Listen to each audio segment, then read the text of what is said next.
Throughout history, there have been moments so dark, so shrouded in mystery, that they continue to haunt us today.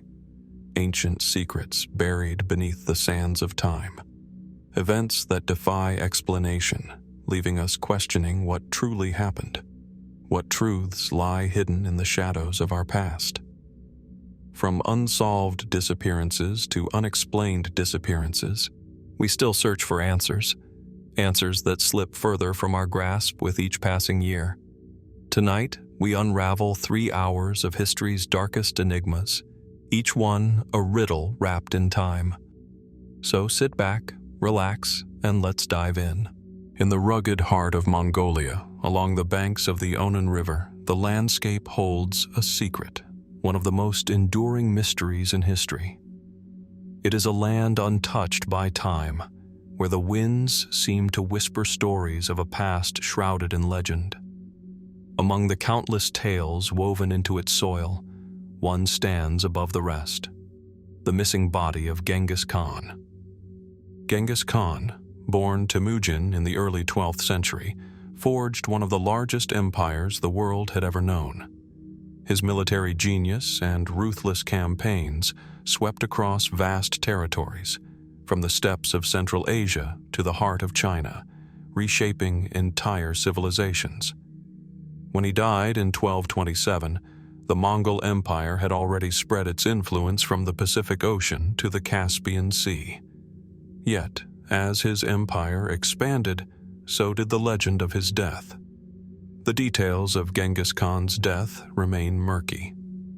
Some sources suggest he fell from his horse during a campaign in the Western Shia, while others point to illness or even assassination. But it is not his death that has captured the world's imagination.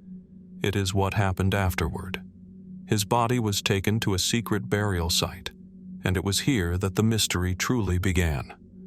According to Mongol tradition, the burial of a ruler like Genghis Khan was an event of profound significance. The exact location of his tomb, however, was a closely guarded secret. His death was followed by an unusual series of events. The soldiers tasked with burying him were killed to ensure no one could reveal the location. A vast area around the tomb was reportedly cleared of trees and vegetation, a strange and deliberate attempt to erase any trace of the emperor's final resting place. Yet, despite these efforts, no one has ever been able to conclusively identify the spot where Genghis Khan's body lies. Over the centuries, numerous theories have emerged, but none have provided a definitive answer. Some claim his tomb is located somewhere along the Onan River near his birthplace, where the land remains untouched by human activity. Others believe his final resting place may lie within the sacred Burkhan Khaldun Mountains, a range revered by the Mongols as the spiritual heart of their nation. One of the most compelling theories places the tomb beneath a vast burial mound near the city of Khenti, deep within Mongolia's remote northern forests. In 1994, a team of archaeologists discovered a mound that fit the descriptions provided by ancient texts, but their findings were inconclusive. While the mound's construction appeared to date back to the time of Genghis Khan, no trace of his body was found. Some researchers speculate that the tomb may have been designed to remain hidden, perhaps employing complex burial rituals intended to deceive anyone who dared seek it. Then, there is the theory that Genghis Khan's tomb is not meant to be found at all. According to some, the emperor's followers intentionally concealed it to protect his legacy and to prevent future invaders from desecrating his remains. The idea that his tomb remains unfound is, in itself, part of the legend, the ultimate marker of his power. After all, Genghis Khan did not simply conquer lands. He sought to leave an indelible mark on history. What better way to do so than to vanish, to disappear into myth, making his final resting place a riddle that has baffled scholars for over 800 years.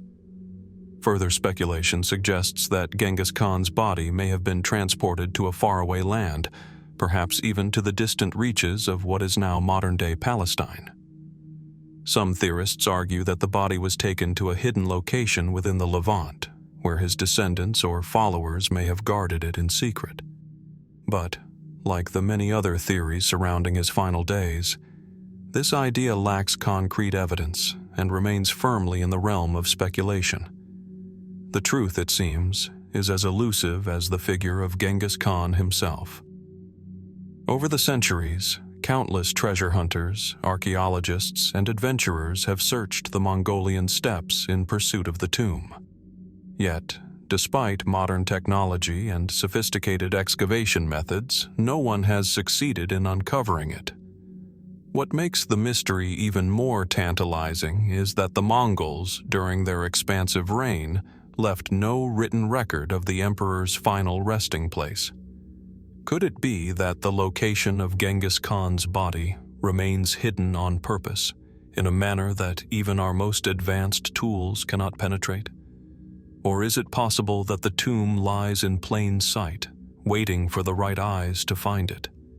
Is it a deliberate part of his legacy, a final symbolic act to ensure his death is as legendary as his life? Perhaps the mystery itself is part of the story he left behind. As we stand on the edge of this puzzle, the question lingers. How long will the tomb of Genghis Khan remain a secret? Will history one day reveal the truth, or will it remain forever locked away, a shadow cast over the legacy of the man who shaped the world? Only time will tell. As we continue our journey into history's darkest mysteries, we turn now to a name that looms large in the annals of ancient warfare: Hannibal Barca, a military genius whose audacious crossing of the Alps with elephants in 218 BC left an indelible mark on the Roman Empire. Hannibal remains one of history's most celebrated figures. But while his strategic brilliance has been immortalized in countless books and documentaries, there is one question that continues to defy answer. What became of Hannibal's remains? Hannibal's death in 183 BC, by all accounts, was far from the heroic end one might expect for such a legendary figure. After years of evading Roman pursuit and living in exile in the eastern Mediterranean, it is said that Hannibal took his own life by ingesting poison. According to ancient sources, he chose to die rather than be captured by the Romans, perhaps preferring death to the humiliation of surrender. But the story of Hannibal's death is itself shrouded in mystery. What followed afterward is even more puzzling. The exact location of his burial has remained unknown for centuries. While there are several accounts that suggest he was buried in the city of Libissa, modern archaeologists have failed to locate his tomb. The ancient historian Appian mentions that Hannibal's tomb was located by the sea, but the precise site has yet to be found. Despite many attempts over the years, the elusive burial remains hidden beneath the veil of time. In the absence of solid evidence, numerous theories have emerged about where Hannibal might have been laid to rest.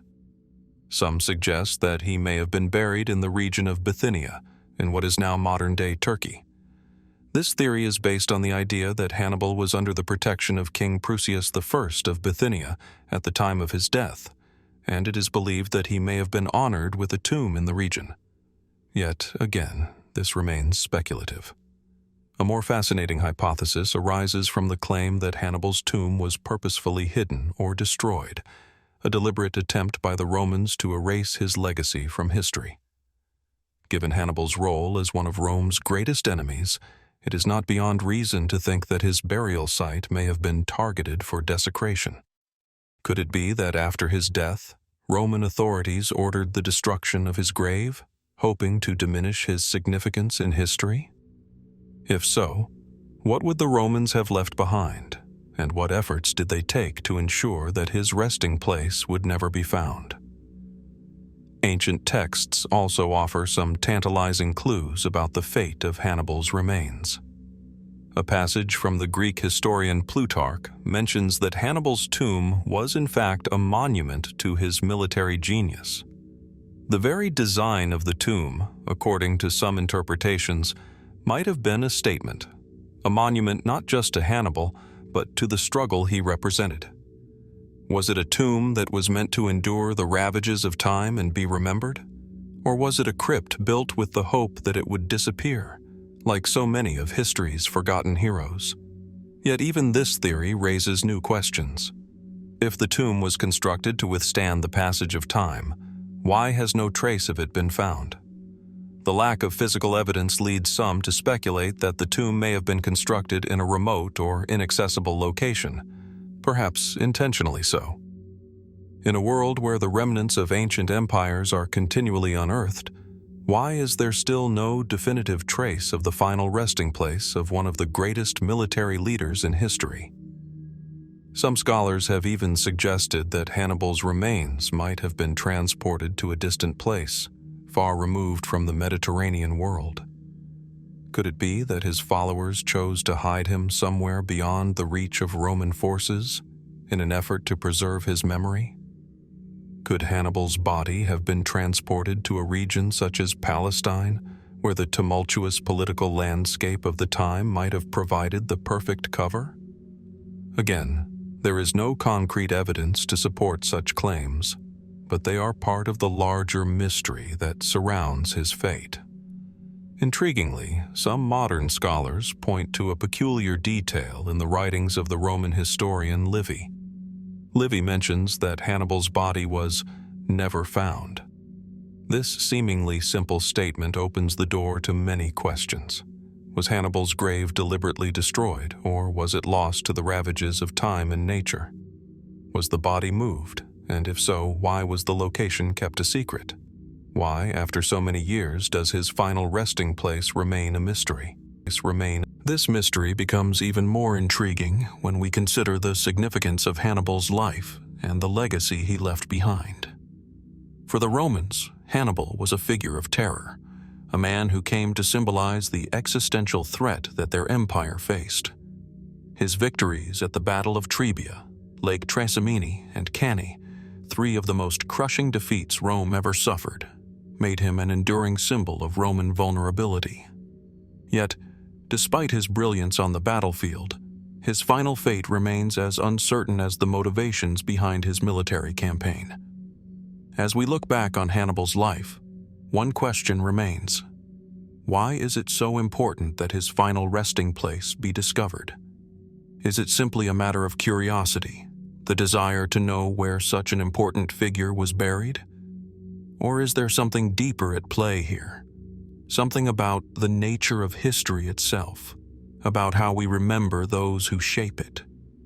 Perhaps the mystery of Hannibal's tomb is not just about the man himself, but about our own need to hold on to the past, to grasp the final traces of the figures who have defined it. As we continue to search for answers, we must ask, will we ever truly uncover the fate of Hannibal's remains? Or will his tomb, like so many other secrets from the past, remain hidden forever, a shadow cast across history that can never be fully illuminated? The answer, like the man himself, remains as elusive as ever. As we continue our exploration of history's greatest mysteries, we now turn to one of the most iconic and elusive wonders of the ancient world, the Babylonian Hanging Gardens. Described by ancient historians as a feat of engineering and artistry, the gardens were said to be one of the 7 wonders of the ancient world. Yet, despite their fame, the very existence of the Hanging Gardens remains shrouded in mystery. Did they ever truly exist? If so, where were they located? And why, despite centuries of searching, has no definitive trace of them been found? Imagine for a moment standing on the banks of the Euphrates River in ancient Babylon, in what is now modern-day Iraq. You see towering walls of stone and brick stretching high into the sky. But it is not just the architecture that catches your eye, it is the verdant beauty of the gardens themselves. Descriptions tell of lush terraces filled with exotic plants, trees, and flowers, each level supported by a sophisticated irrigation system that defied the harsh conditions of the desert. Water flowed from the Euphrates, lifting it high above the city in an awe-inspiring display of ingenuity and artistry. It was a garden suspended in time, a place where nature and civilization intertwined in perfect harmony. This stunning image of the Hanging Gardens comes from ancient texts like those of the Greek historian Strabo and the engineer Philo of Byzantium. Yet, despite these vivid accounts, no physical evidence has ever been found to confirm the garden's existence. The city of Babylon itself, once a sprawling metropolis, lies in ruins today, with only fragments of its former glory remaining. The Hanging Gardens, it seems, have vanished entirely, leaving only questions in their wake. Several theories exist about the fate of the Hanging Gardens. One of the most widely accepted is that the gardens were built by King Nebuchadnezzar II, who ruled Babylon from 605 to 562 BC. Ancient texts suggest that he created the gardens as a gift for his wife, Amytis of Media, who longed for the lush greenery of her homeland. In this theory, the gardens were an extraordinary feat of engineering, constructed with a complex irrigation system that lifted water from the Euphrates River to nourish the plants. But where are the gardens? Archaeological excavations of Babylon have failed to yield any direct evidence of their existence. Some scholars suggest that the gardens may have been located on the ziggurat of Etemenanke, a massive stepped structure dedicated to the god Marduk. However, this theory remains speculative, as no direct archaeological evidence has been found to support it. Others argue that the gardens may have been located elsewhere in the city, perhaps in a royal palace or a private courtyard. Yet, once again, there are no traces of such a structure to be found.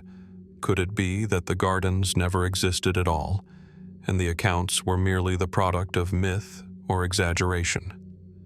Some modern historians suggest that the descriptions of the Hanging Gardens may have been embellished over time, with the gardens being a symbolic representation of Babylon's wealth and splendor, rather than a physical reality.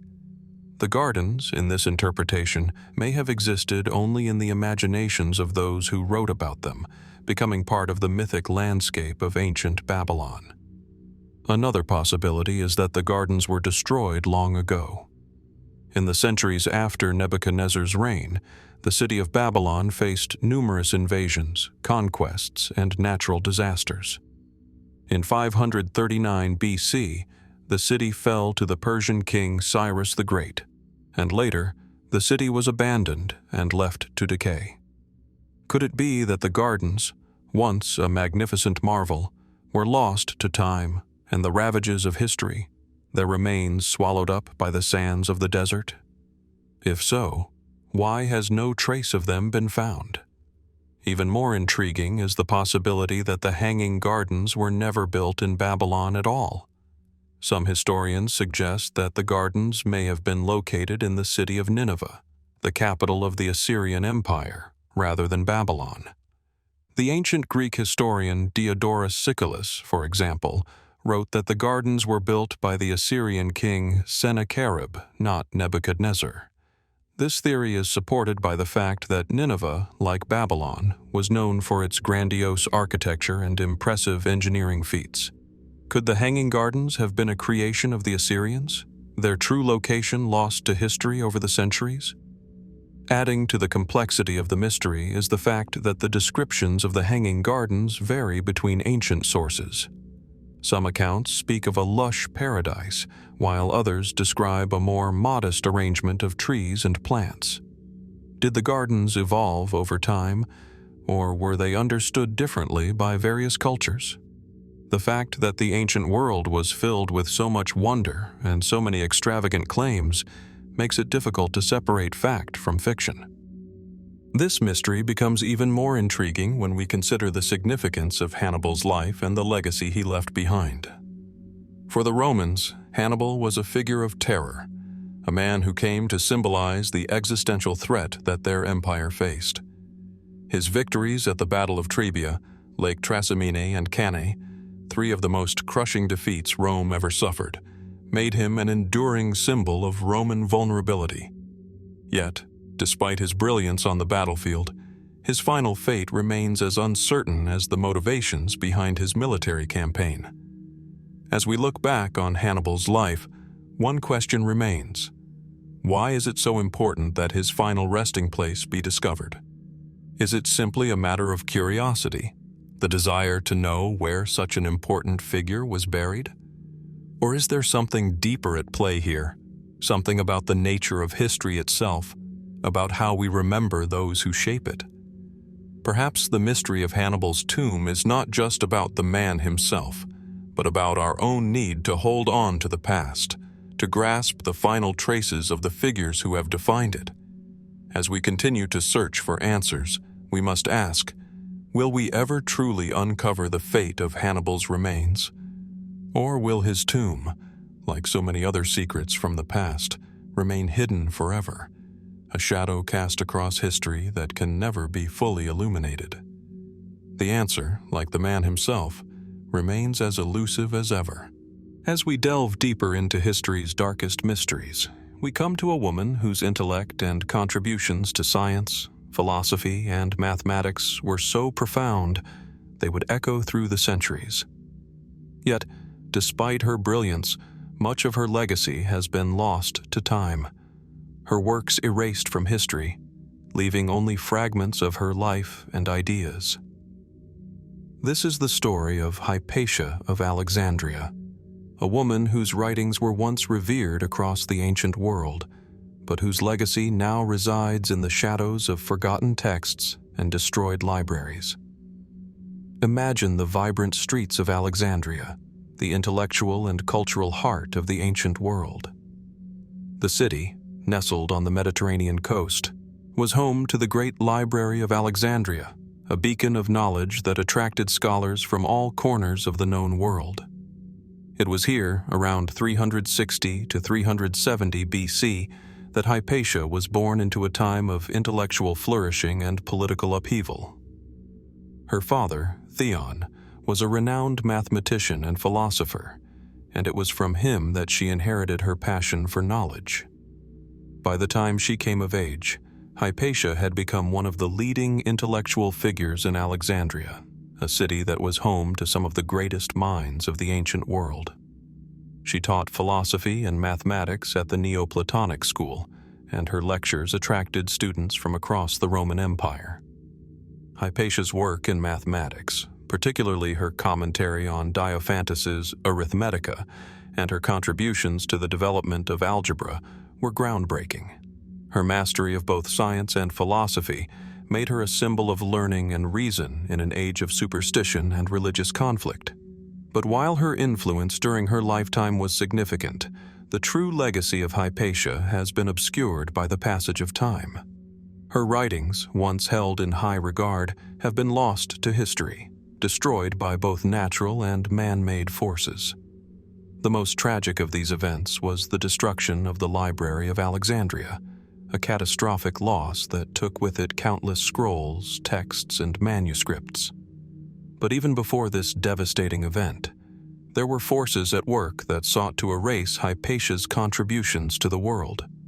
The turning point in Hypatia's life, and the beginning of the erasure of her legacy, came in 415 AD. At this time, Alexandria was a city divided by religious conflict. Christianity, which had grown in prominence over the previous centuries, was increasingly in conflict with the city's pagan traditions. Hypatia, a prominent philosopher and teacher of Neoplatonism, found herself at odds with the rising Christian authorities. Her intellectual influence, her pagan beliefs, and her close ties to the philosopher and politician Orestes, the Roman prefect of Alexandria, made her a target of religious extremists. One fateful day, Hypatia was dragged from her chariot by a mob of Christian zealots.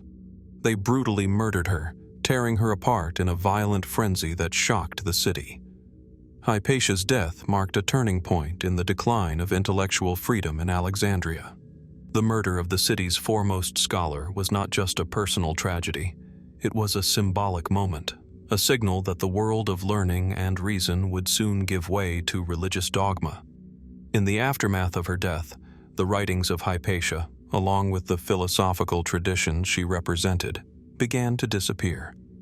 As Christianity became the dominant force in the Roman Empire, The pagan texts and the works of philosophers like Hypatia were increasingly regarded as dangerous and heretical. Libraries were destroyed, scholars were persecuted, and knowledge was buried under the weight of religious orthodoxy.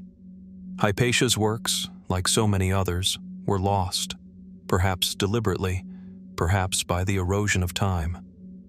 What remains of her legacy, however, are only faint echoes, fragmented references in the works of later philosophers, and tantalizing glimpses of the knowledge she once shared with her students. One of the most tragic aspects of Hypatia's legacy is the almost complete disappearance of her writings. In the centuries following her death, a few scattered references to her work and her influence remained. Her commentary on Diophantus, her teachings on mathematics, and her contributions to astronomy were mentioned by later philosophers, but none of her original texts have survived. We know that she wrote extensively, yet today, not a single work authored by Hypatia exists in its entirety.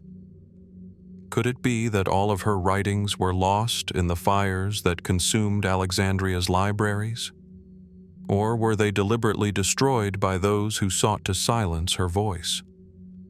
Some scholars believe that parts of her work may have been preserved in the texts of later thinkers, perhaps incorporated into the writings of philosophers like Proclus and Simplicius, who studied her teachings. These fragments, however, are all that remain of a once formidable body of knowledge. Were these remnants of Hypatia's work simply lost to time, or was there an intentional effort to erase her from history?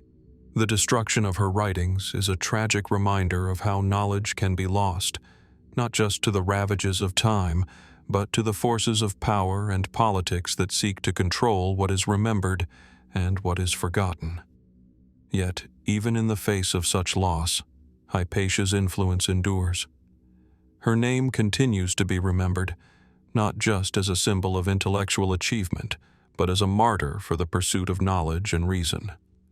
Her death at the hands of a religious mob has turned her into a symbol of the dangers of unchecked power and the fragility of intellectual freedom. In many ways, Hypatia's story serves as a warning that the pursuit of knowledge can be a dangerous path, and that the forces that seek to control information are often the same ones that work to erase the truth. And so, the mystery of Hypatia's lost writings remains. What could we have learned from her work, had her books survived?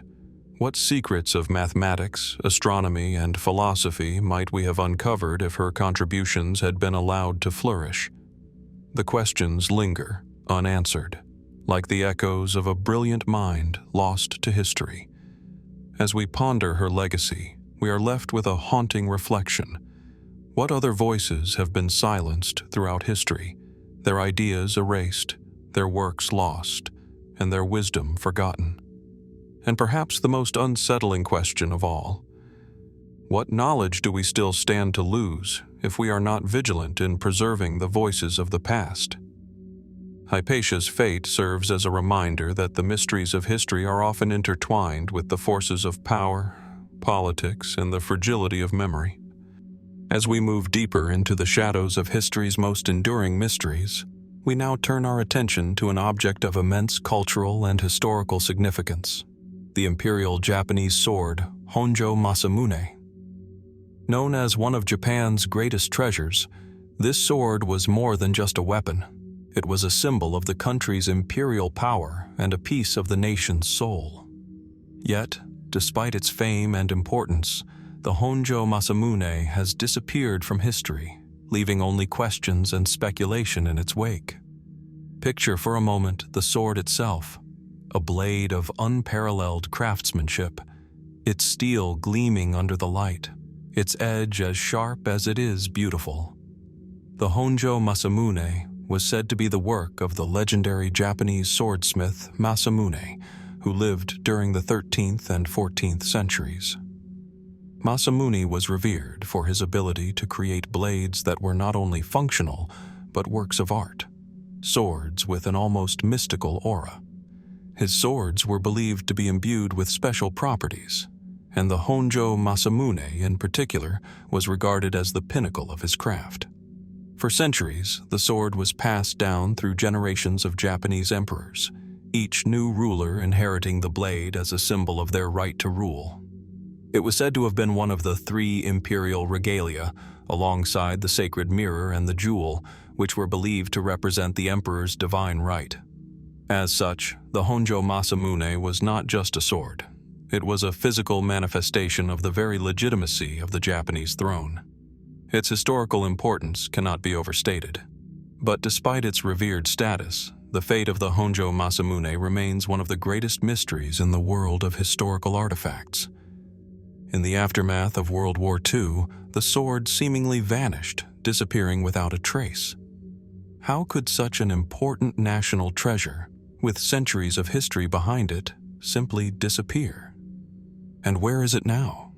The last known record of the Honjo Masamune's whereabouts places it in the possession of the Japanese imperial family during the early 20th century.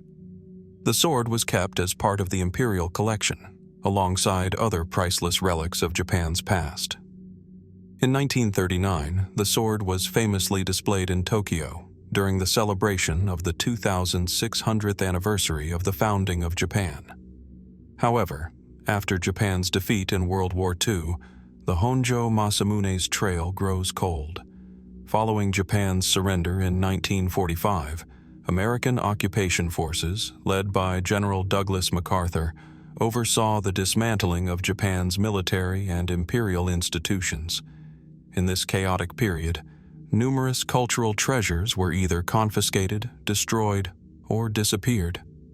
It is believed that the Honjo Masamune may have been handed over to U.S. military authorities as part of an effort to ensure that imperial symbols were not retained by the Japanese. But what happened to it after that? No one knows for sure. Several theories exist regarding the fate of the sword. Some believe that the sword was indeed taken by U.S. forces, but its journey thereafter is unclear. One popular theory suggests that the sword was handed over to a member of the Allied military, perhaps as a war trophy, and it was either lost or sold on the black market. After all, in the aftermath of war, many valuable and irreplaceable artifacts disappeared into private collections, never to be seen again. There are others who speculate that the sword may have been deliberately hidden or destroyed to prevent its return to Japan. The Honjo Masamune, after all, was a symbol of the imperial family's power, and it may have been seen by some as a potent political symbol. Was there a deliberate effort to erase this link to Japan's imperial past? And if so, why has no concrete evidence of the sword's destruction or concealment emerged? Perhaps the most intriguing theory comes from the world of treasure hunters and artifact collectors. In recent years, rumors have circulated that the Honjo Masamune has been secretly held by private collectors, perhaps somewhere in the United States or Europe. Could it be that the sword has been hidden away, its true whereabouts known only to a select few? Some believe that the sword, if it still exists, could be worth millions of dollars on the black market, making it an ideal object for collectors with deep pockets and obscure motivations.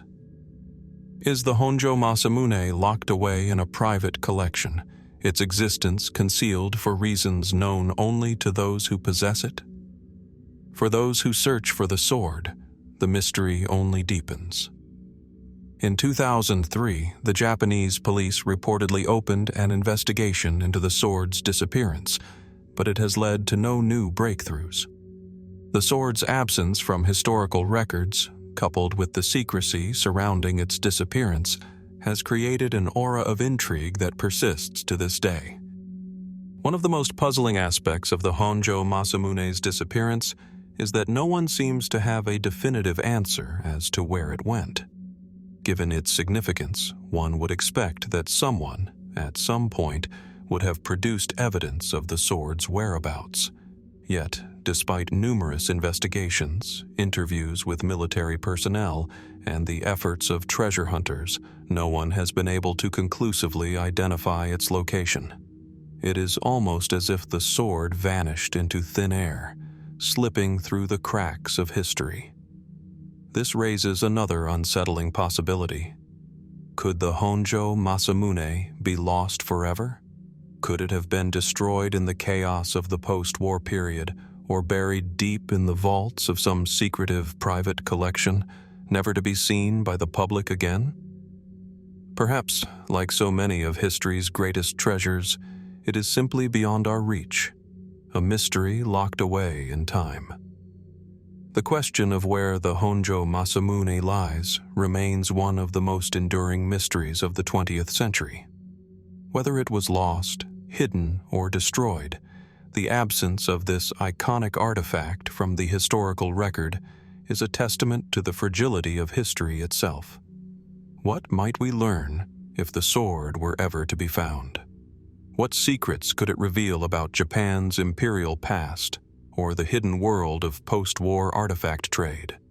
And if it remains lost forever, will we ever truly know the full story of its disappearance?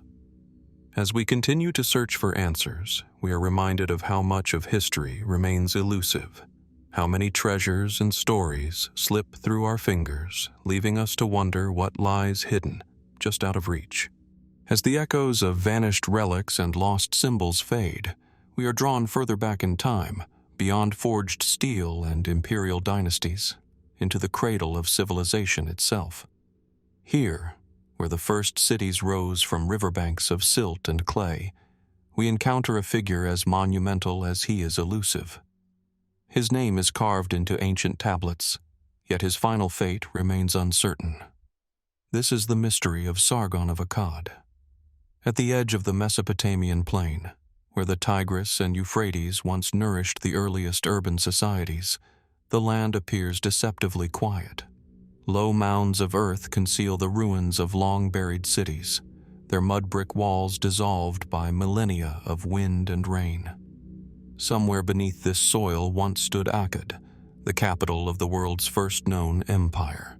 Its founder, Sargon, rose from obscurity to rule a domain that stretched farther than any before it. Yet today, the city he built has never been conclusively found, and neither has his tomb. Sargon of Akkad emerged around 2334 BC, during a time when Mesopotamia was divided into rival city-states. According to later legends, he was born in secret, set adrift in a basket on a river, and raised far from royal privilege. Whether myth or metaphor, the story speaks to a ruler who came from outside the established order.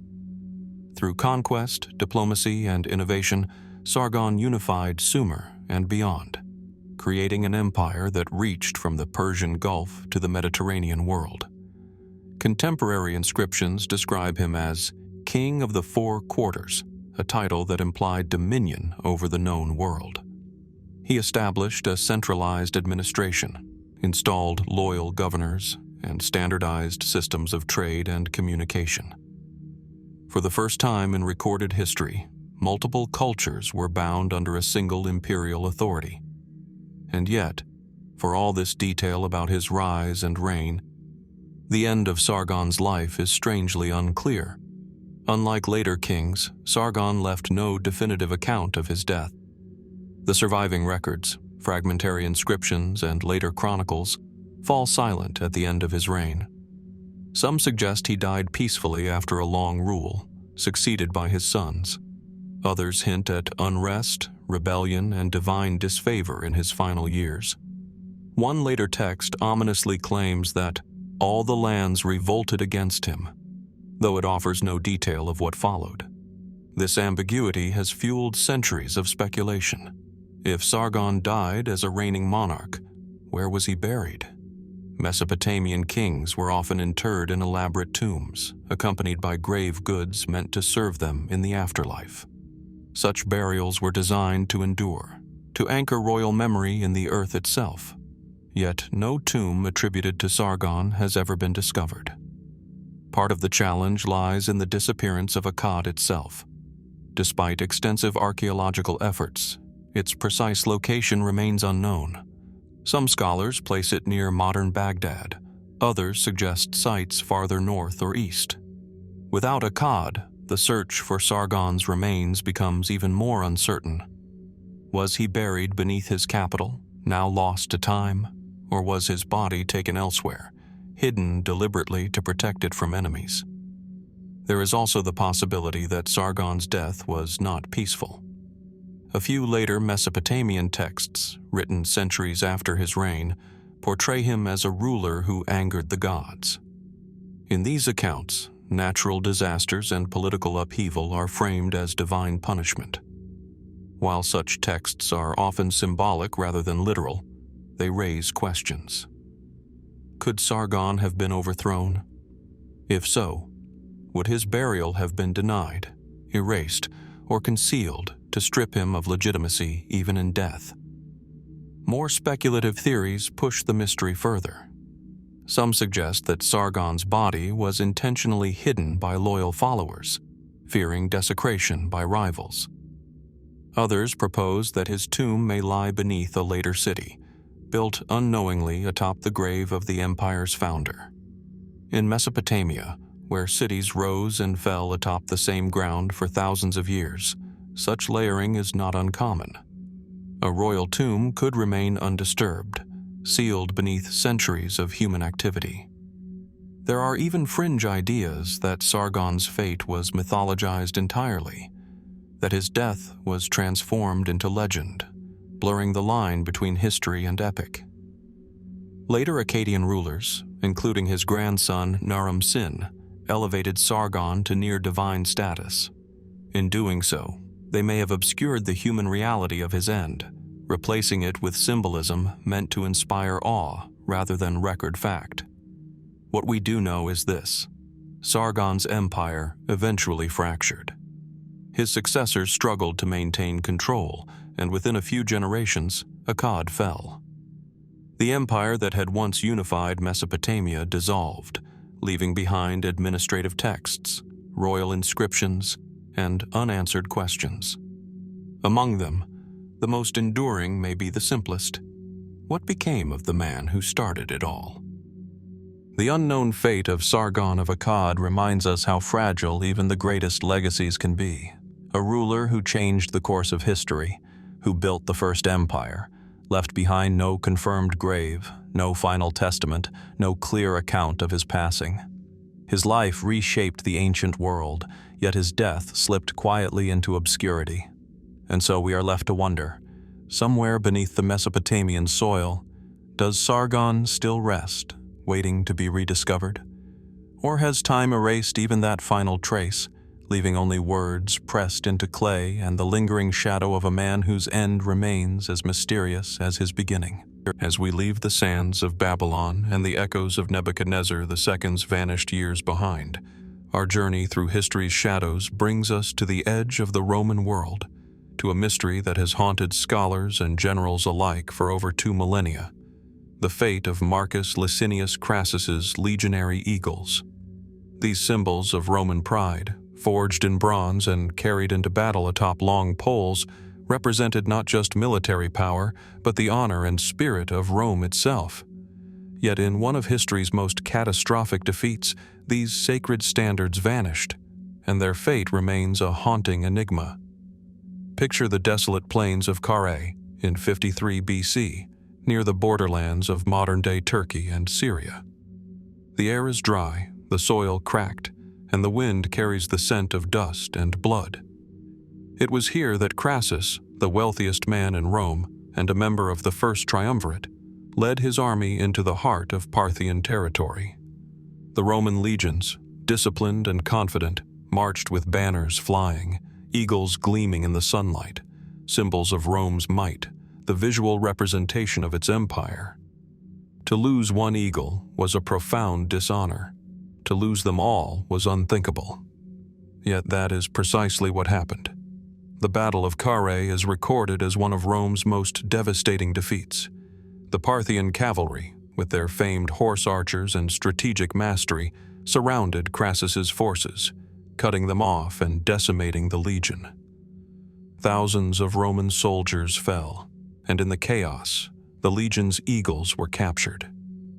To a Roman, this was not merely a military setback. It was a humiliation that echoed through the Senate and across the empire. These eagles were sacred, believed to embody the spirit of the legions themselves. Their loss was unthinkable, a stain on Roman honor that demanded restitution.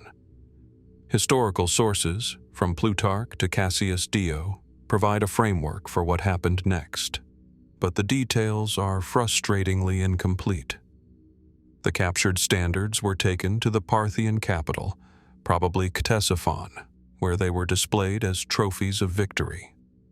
Roman sources claim that Augustus, years later, secured the return of some of the standards through diplomacy, but which eagles were returned and which remained lost? The record is unclear. What became of those that never returned to Rome? Were they melted down, hidden, or preserved by the Parthians in their own sacred halls? Over the centuries, the mystery has deepened.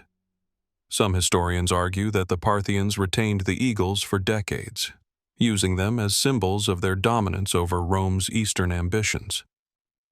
Others suggest that the standards may have been deliberately destroyed, their symbolic power too dangerous to allow them to inspire renewed Roman attempts at conquest. But what is remarkable is the absence of any definitive trace.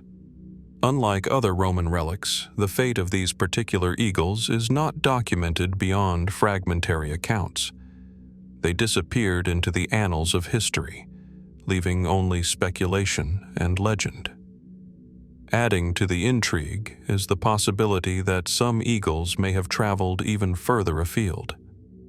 Could they have been taken as far east as Persia, or even to regions that are now part of Palestine, transported along trade routes or as gifts to allied rulers? In the ancient world, trophies and sacred objects were often moved, exchanged, or hidden in ways that confound modern investigation. Some theories even propose that fragments or replicas of these eagles may have survived in private collections, long before the idea of museum preservation existed. But without physical evidence, these remain tantalizing possibilities rather than certainties. The loss of the eagles also raises questions about the psychological and political impact on Rome itself. In a culture that placed extraordinary importance on military symbols, the capture of these standards was more than a battlefield defeat. It was a cultural and spiritual wound. How did this affect Rome's subsequent campaigns in the East? Did it shape the strategies of generals like Trajan or Crassus's own descendants, who sought to avenge the humiliation? The eagles, whether recovered or lost, became a shadow over Roman memory, a lingering reminder of vulnerability in the face of a powerful enemy. Even today, the mystery persists because of the conflicting accounts and gaps in the historical record. Roman historians wrote with political and moral agendas, often emphasizing valor or tragedy to suit the narrative of the republic or empire. Parthian records, if they ever existed in comparable detail, have not survived. Archaeologists have uncovered Roman military artifacts and Parthian fortifications, but none definitively linked to the lost eagles of Crassus's legions. The physical trail has vanished, leaving only speculation and the weight of historical imagination. The fascination with the lost eagles is not merely about objects of metal and wood, it is about what they represent. They are symbols of honor, of conquest, and of the fragile nature of power. Their disappearance reminds us that history is not only written in victories and monuments, but also in what is lost, concealed, or erased. How many stories of ancient glory have been swallowed by time, leaving only traces for us to wonder about? And so, the fate of Marcus Licinius Crassus's legionary eagles remains unresolved. Were they taken and hidden for centuries, their significance gradually forgotten by those who possessed them? Were they destroyed in an effort to erase the memory of Rome's defeat, or did they simply vanish into the chaos of war? The answers may never be found. As we reflect on this story, standing once more in the dusty plains of Carrhae in imagination, we are reminded that history often leaves us with more questions than answers. The lost eagles of Crassus's legions soar above the battlefield still, unseen yet ever present, symbols of a moment when Rome faltered and mysteries deepened. What secrets might still lie hidden, waiting to be discovered, and what truths will remain forever beyond our reach? As we leave the sands of Babylon and the echoes of Nebuchadnezzar II's vanished years behind, our journey through history's shadows brings us to the edge of the Roman world, to a mystery that has haunted scholars and generals alike for over 2 millennia.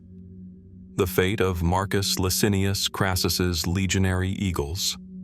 These symbols of Roman pride, forged in bronze and carried into battle atop long poles, represented not just military power, but the honor and spirit of Rome itself.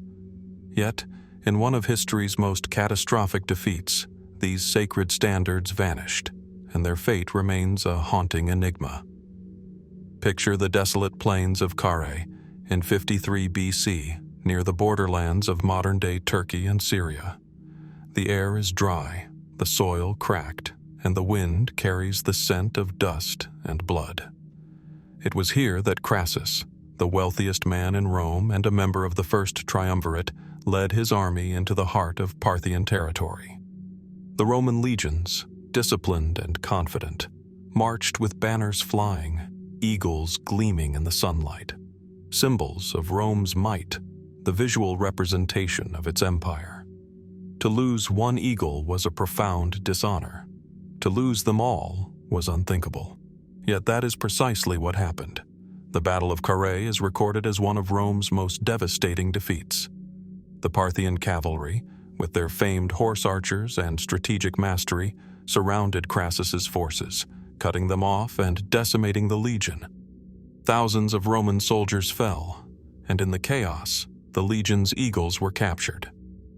To a Roman, this was not merely a military setback. It was a humiliation that echoed through the Senate and across the empire. These eagles were sacred, believed to embody the spirit of the legions themselves. Their loss was unthinkable, a stain on Roman honor that demanded restitution. Historical sources from Plutarch to Cassius Dio provide a framework for what happened next, but the details are frustratingly incomplete. The captured standards were taken to the Parthian capital, probably Ctesiphon, where they were displayed as trophies of victory. Roman sources claim that Augustus, years later, secured the return of some of the standards through diplomacy. But which eagles were returned, and which remained lost? The record is unclear. What became of those that never returned to Rome? Were they melted down, hidden, or preserved by the Parthians in their own sacred halls? Over the centuries, the mystery has deepened. Some historians argue that the Parthians retained the eagles for decades, using them as symbols of their dominance over Rome's eastern ambitions. Others suggest that the standards may have been deliberately destroyed, their symbolic power too dangerous to allow them to inspire renewed Roman attempts at conquest. But what is remarkable is the absence of any definitive trace. Unlike other Roman relics, the fate of these particular eagles is not documented beyond fragmentary accounts. They disappeared into the annals of history, leaving only speculation and legend. Adding to the intrigue is the possibility that some eagles may have traveled even further afield. Could they have been taken as far east as Persia, or even to regions that are now part of Palestine, transported along trade routes or as gifts to allied rulers? In the ancient world, trophies and sacred objects were often moved, exchanged, or hidden in ways that confound modern investigation. Some theories even propose that fragments or replicas of these eagles may have survived in private collections, long before the idea of museum preservation existed. But without physical evidence, these remain tantalizing possibilities rather than certainties. The loss of the eagles also raises questions about the psychological and political impact on Rome itself. In a culture that placed extraordinary importance on military symbols, the capture of these standards was more than a battlefield defeat. It was a cultural and spiritual wound. How did this affect Rome's subsequent campaigns in the East? Did it shape the strategies of generals like Trajan or Crassus's own descendants, who sought to avenge the humiliation. The eagles, whether recovered or lost, became a shadow over Roman memory, a lingering reminder of vulnerability in the face of a powerful enemy. Even today, the mystery persists because of the conflicting accounts and gaps in the historical record. Roman historians wrote with political and moral agendas, often emphasizing valor or tragedy to suit the narrative of the republic or empire. Parthian records, if they ever existed in comparable detail, have not survived. Archaeologists have uncovered Roman military artifacts and Parthian fortifications, but none definitively linked to the lost eagles of Crassus's legions. The physical trail has vanished, leaving only speculation and the weight of historical imagination. The fascination with the lost eagles is not merely about objects of metal and wood, it is about what they represent. They are symbols of honor, of conquest, and of the fragile nature of power. Their disappearance reminds us that history is not only written in victories and monuments, but also in what is lost, concealed, or erased. How many stories of ancient glory have been swallowed by time, leaving only traces for us to wonder about? And so, the fate of Marcus Licinius Crassus's legionary eagles remains unresolved. Were they taken and hidden for centuries, their significance gradually forgotten by those who possessed them? Were they destroyed in an effort to erase the memory of Rome's defeat, or did they simply vanish into the chaos of war? The answers may never be found. As we reflect on this story, standing once more in the dusty plains of Carrhae and imagination, we are reminded that history often leaves us with more questions than answers. The lost eagles of Crassus's legions soar above the battlefield still, unseen yet ever present, symbols of a moment when Rome faltered and mysteries deepened. What secrets might still lie hidden, waiting to be discovered, and what truths will remain forever beyond our reach? As the dust of Carrhae settles and the echoes of lost legionary eagles fade, we turn our attention to another corner of history where triumph and mystery intertwine, the campaigns of Julius Caesar in Britain.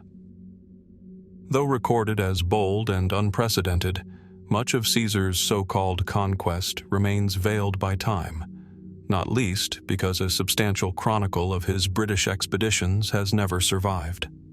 What he saw, what he achieved, and what he left behind in those mist-shrouded isles is a story we can only partially reconstruct, a tantalizing fragment of history lost to the ages. Imagine the coastlines of southern Britain in 55 and 54 BC, dense forests stretching inland from windswept beaches, rivers carving deep valleys through the land, and fog rising from marshes that seem impenetrable to the untrained eye.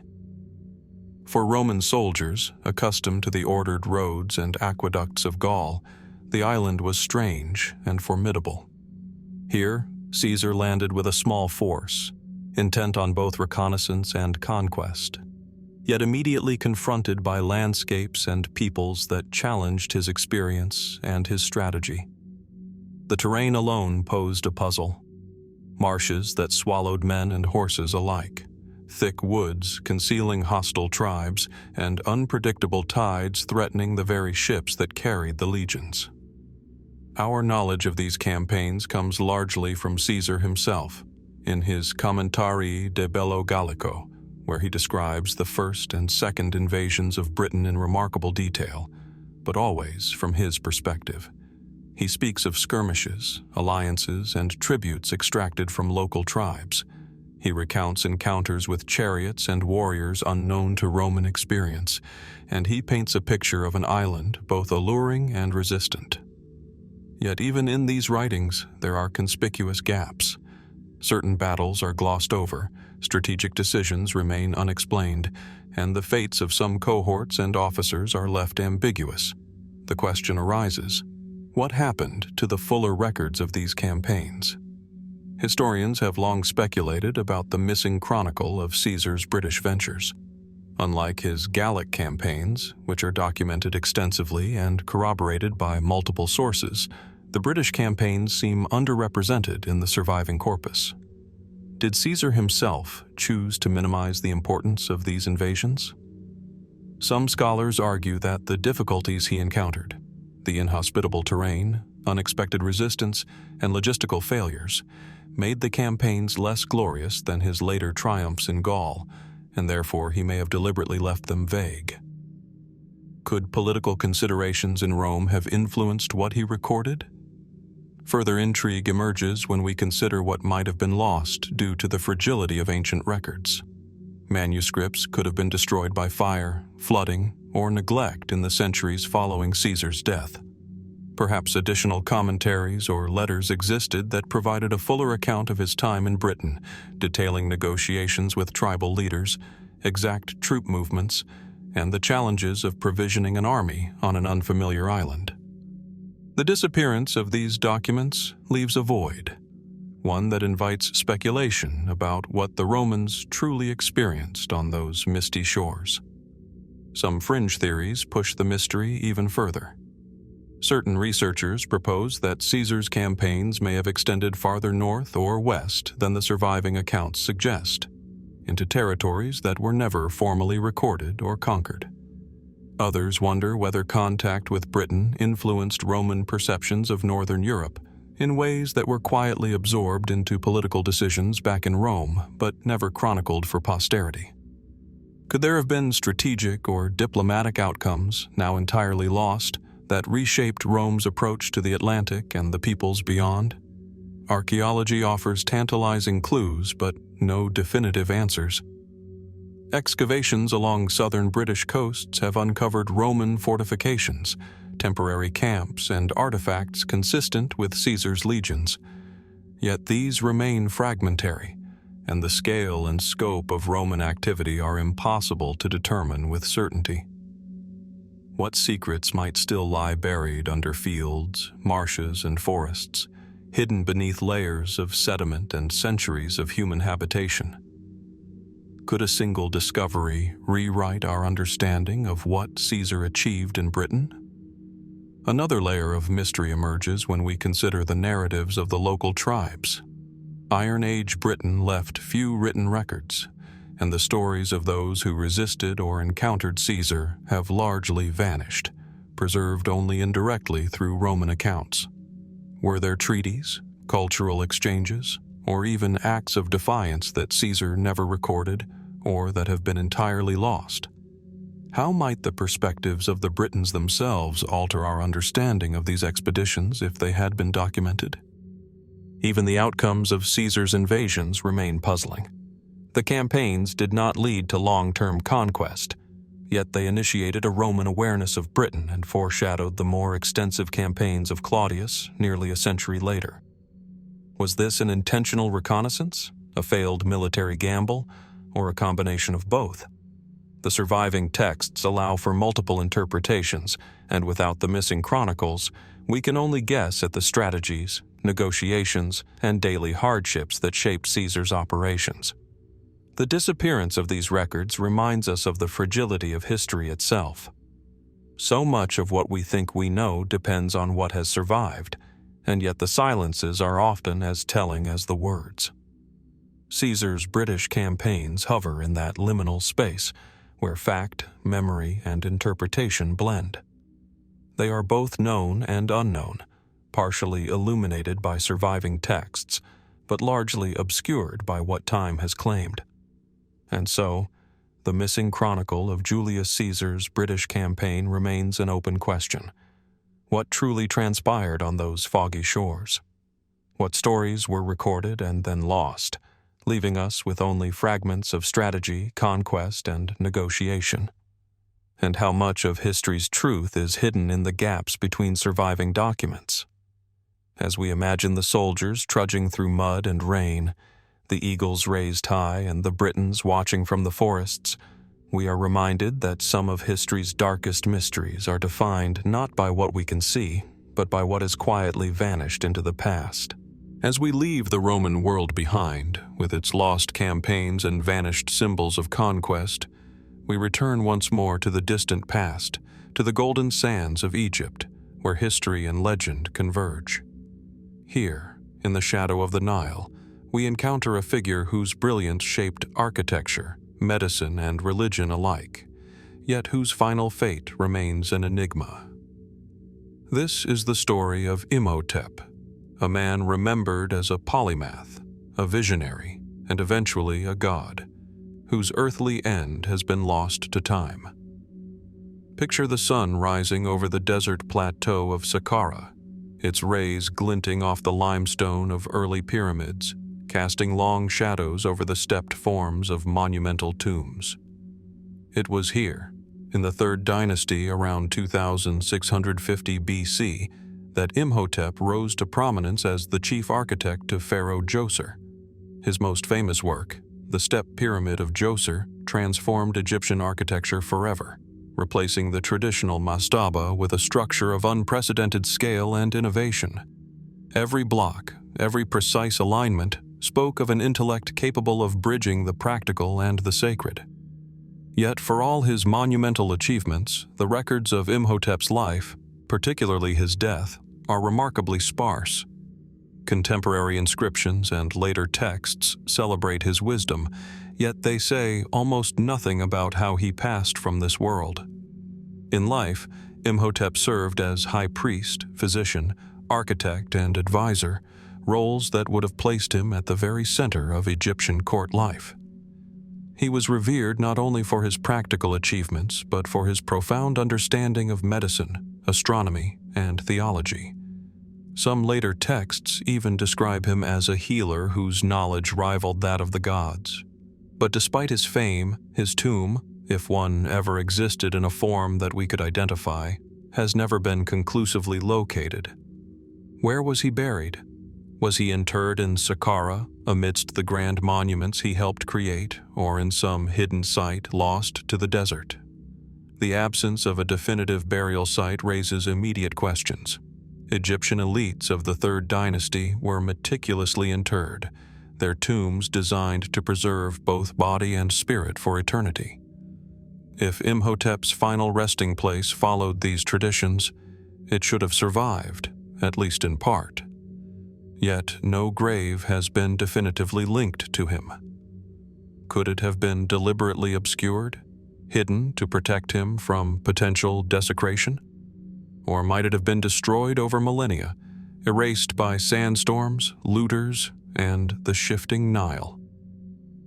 The silence of the archaeological record is both tantalizing and frustrating. The mystery deepens when we consider how Imhotep's legacy evolved in later periods. By the New Kingdom and beyond, he was deified, celebrated as a god of medicine and wisdom. Temples were built in his honor, and priests performed rituals invoking his guidance. Some scholars suggest that the process of deification may have led to the erasure of his mortal remains. Perhaps to preserve the sanctity of his divine status, his tomb was deliberately hidden or even mythologized. Could this reverence, paradoxically, have ensured that we would never know his earthly fate? There are also more speculative theories. Some researchers propose that Imhotep may have been buried under a now-lost structure, perhaps even a pyramid or a temple complex that was dismantled or never completed. Others suggest that his tomb may have been intentionally removed or relocated during periods of political upheaval, as various pharaohs and dynasties sought to consolidate power or claim his intellectual legacy for themselves. In a civilization where monuments were both political and religious statements, could Imhotep's disappearance be a reflection of shifting authority as much as natural decay? What we do know is that Imhotep's influence persisted long after his death. Ancient medical texts, later Greek historians, and even classical sources refer to him as a master of healing, suggesting that his practical knowledge was passed down, even if the physical traces of his life were lost. Could it be that, rather than his tomb, it is his ideas that were meant to endure, surviving centuries of history even as his physical presence faded? Perhaps his disappearance was part of a broader pattern in ancient Egypt, the preservation of knowledge over flesh, of legacy over remains. Even more intriguing is the possibility that remnants of his burial may still lie hidden beneath the sands. Saqqara and other necropolises are layered with tombs, temples, and cenotaphs, many of which remain unexplored. Could a future discovery reveal the resting place of the architect, priest, and healer who bridged mortal and divine knowledge? Or has time, wind, and human activity erased every trace of the man who once shaped the very form of Egyptian civilization? The unknown fate of Imhotep invites reflection on the nature of history itself. We marvel at his innovations, study his medical knowledge, and even worship him as a symbol of wisdom. Yet we are confronted with the stark reality that his final resting place, his ultimate journey from life into death, remains a mystery. In the layers of sand, brick, and memory, there is a silence that challenges archaeologists, historians, and dreamers alike. And so, we are left with the questions that have haunted generations. Where did Imhotep go in death, and why does the earth hold no clear record of his tomb?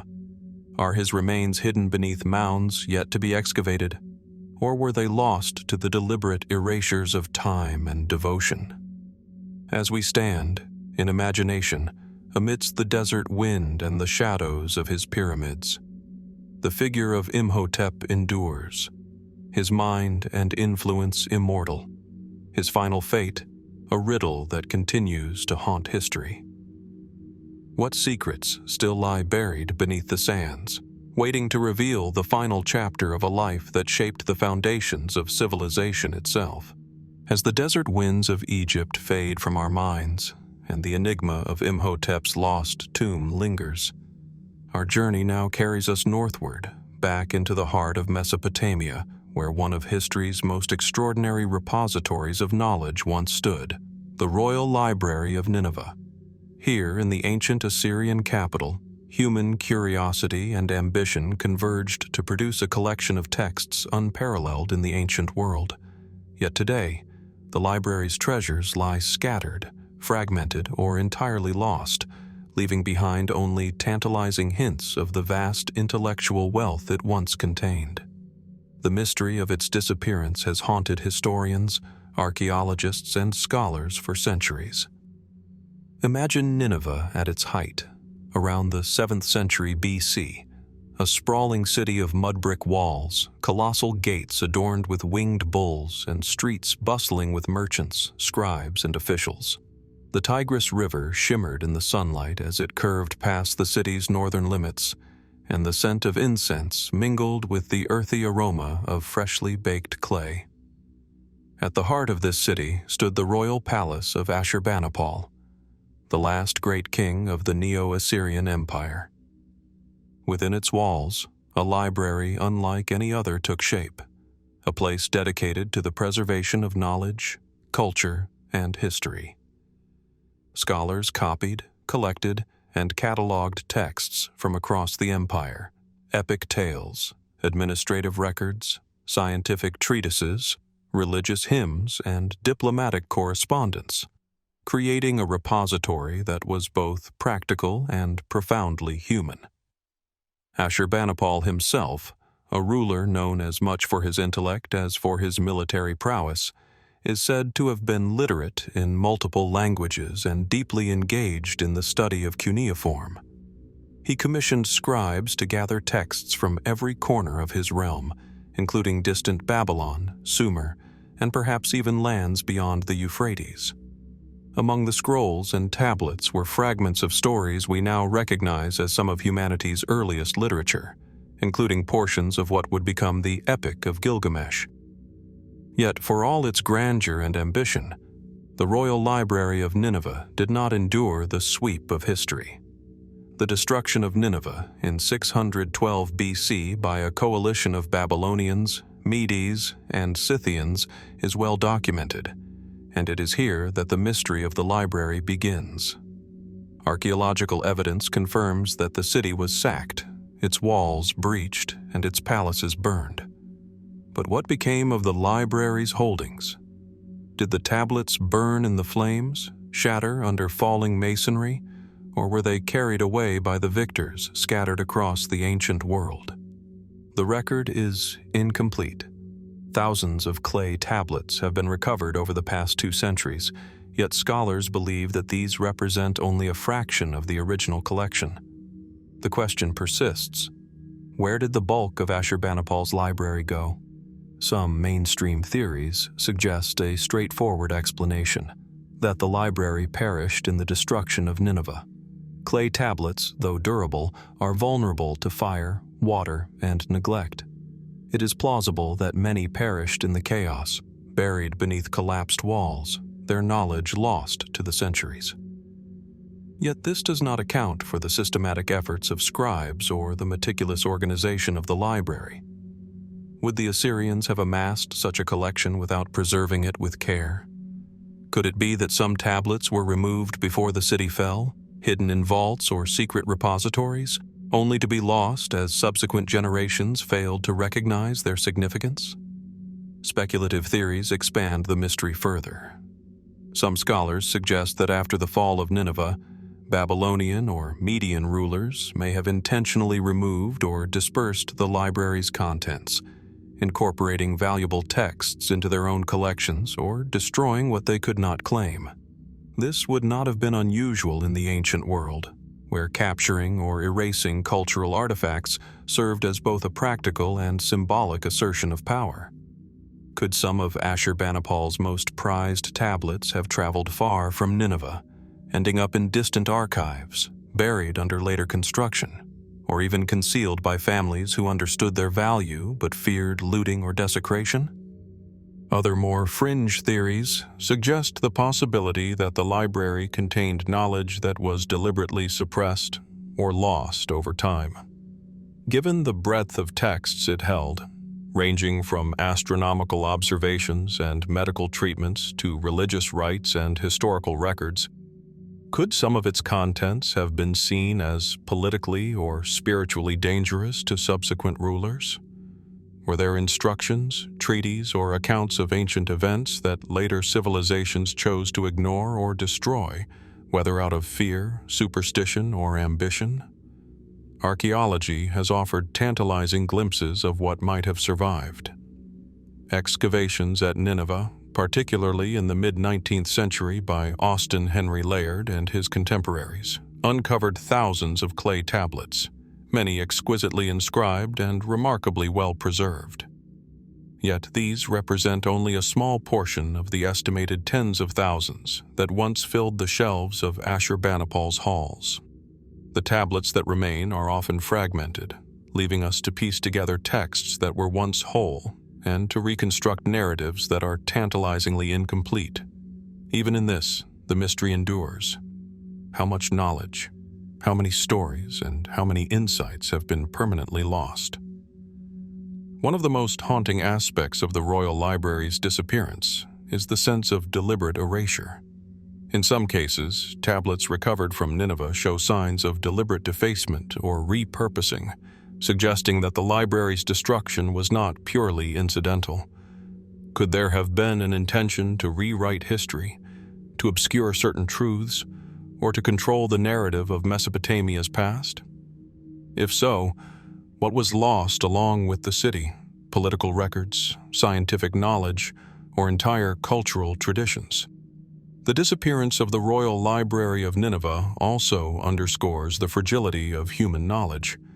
For all its sophistication, the collection could not withstand the sweep of conquest, fire, and time. What survives is partial, scattered, and often enigmatic, reminding us that history is shaped as much by what is lost as by what endures. Each recovered tablet is a fragment of a world we can only imagine, a whisper from the past hinting at the intellectual life of a civilization that once reached extraordinary heights. And so, the mystery of the Royal Library remains unresolved. How many texts were lost forever beneath the ruins of Nineveh? How many may lie buried still under modern villages, deserts, or rivers, waiting to be uncovered? Could fragments of the library exist in private collections, misidentified or hidden for centuries? Or has time claimed its treasures completely, leaving us only with echoes of Ashurbanipal's vision, tantalizing glimpses of the vast intellect that once thrived in the heart of Assyria? As we walk among the ruins in imagination, tracing the steps of ancient scribes and kings, we are confronted by the enduring question: what did humanity lose when the royal library disappeared? And in that loss, what might still lie hidden, waiting to reveal secrets that have remained buried for more than 2 millennia? The enigma of Nineveh whispers across time, a reminder that even the greatest achievements can vanish, leaving only mystery and memory in their wake. As the fragments of Nineveh's lost library fade into the desert winds of memory, our journey now carries us southward, along the banks of the Euphrates, to the lands of Palmyra, where the story of one of antiquity's most extraordinary women remains shrouded in mystery. Queen Zenobia, ruler, strategist, and emblem of defiance against the Roman Empire, rose from the desert city-state to challenge one of the most powerful empires of her time. Yet, while her legacy endures in inscriptions, coins, and ruins, the location of her final resting place has eluded historians and treasure hunters alike for centuries. The lost tomb of Zenobia is a mystery that continues to haunt the sands of Syria. Imagine Palmyra in the 3rd century AD, an oasis city glimmering in the sun, its colonnaded streets alive with traders, soldiers, and artisans from across the known world. Caravanserais bristled with goods from the east, silk, spices, and precious gems, while the monumental temple of Bel rose against the sky, a symbol of both spiritual devotion and civic pride. It was here that Zenobia, widow of King Odaenathus, seized power after her husband's assassination, ruling with intellect and audacity. Under her leadership, Palmyra expanded its influence across Syria, Egypt, and parts of Asia Minor, directly challenging Rome in ways few provincial leaders had dared. Zenobia's rise is well documented in Roman sources, coins, and inscriptions. She was a woman of exceptional intelligence, multilingual and learned in the histories of Greece, Rome, and the East. She styled herself as both a sovereign and a philosopher queen, blending the traditions of her native city with the grandeur of the empires around her. Yet as formidable as she was in life, the end of her story is elusive. After her defeat by Emperor Aurelian in 273 AD, Zenobia was captured and taken to Rome, paraded in chains before the Senate. What happened next remains murky, and the location of her tomb has never been confirmed. The Roman accounts suggest she may have been executed or allowed to live out her days in comfortable captivity, perhaps even marrying into Roman nobility. Some sources claim she was granted a villa in Tibur, modern Tivoli, where she lived in relative dignity. Yet archaeological evidence is scarce, and the exact circumstances of her death and burial remain speculative. Did she pass quietly in Rome, interred far from the lands she once ruled? Or was she secretly returned to Palmyra, buried in a tomb that has since been lost to time, sand, and human upheaval? Palmyra itself offers few clues. The city was repeatedly sacked, first by Romans in antiquity, later by Persian and Islamic forces, and, in modern times, by conflicts that have ravaged the region. Monuments, temples, and cemeteries have been destroyed, looted, or buried, leaving behind fragments that hint at grandeur but conceal the specifics of Zenobia's fate. Could her tomb have been deliberately hidden, perhaps in a remote desert necropolis to protect her remains from desecration? Or might it have been repurposed or obliterated as successive rulers sought to erase the memory of a queen who defied Rome? Several theories attempt to explain the disappearance. One posits that Zenobia's burial site lies beneath the ruins of Palmyra itself, obscured beneath centuries of urban expansion and decay. Perhaps it is hidden within an unexcavated tomb, its walls intact, waiting to be rediscovered by archaeologists.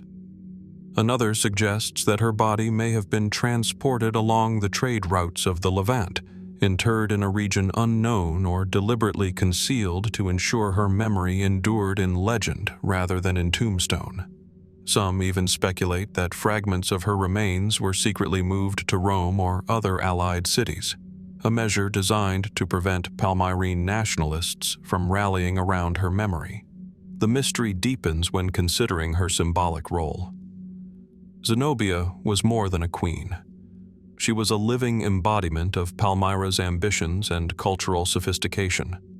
The loss of her tomb, whether intentional or accidental, has elevated her to legend. Coins, inscriptions, and surviving writings preserve her image, but her physical absence creates a tension between history and myth.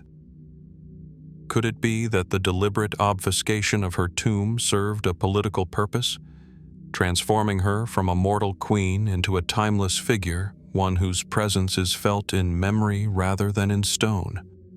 Some fringe theories extend the mystery even further.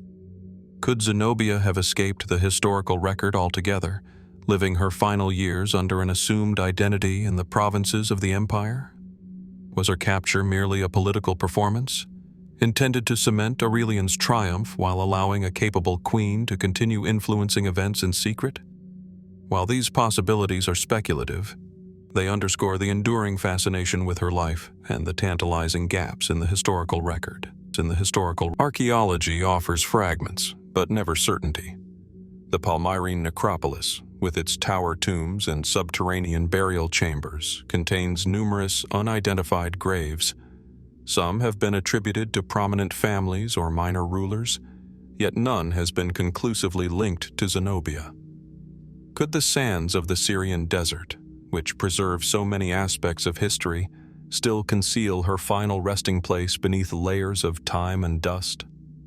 Might future excavations uncover a tomb, rich with inscriptions, treasures, or artifacts that could finally solve the mystery? The disappearance of Zenobia's tomb is not merely a question of location, it is a reflection of the fragility of historical memory. Cities rise and fall, empires collapse, and even the most famous individuals can vanish from the tangible record. Her story endures in legend, yet her physical absence invites reflection. How much of history is preserved only in fragments, and how much remains irretrievably lost?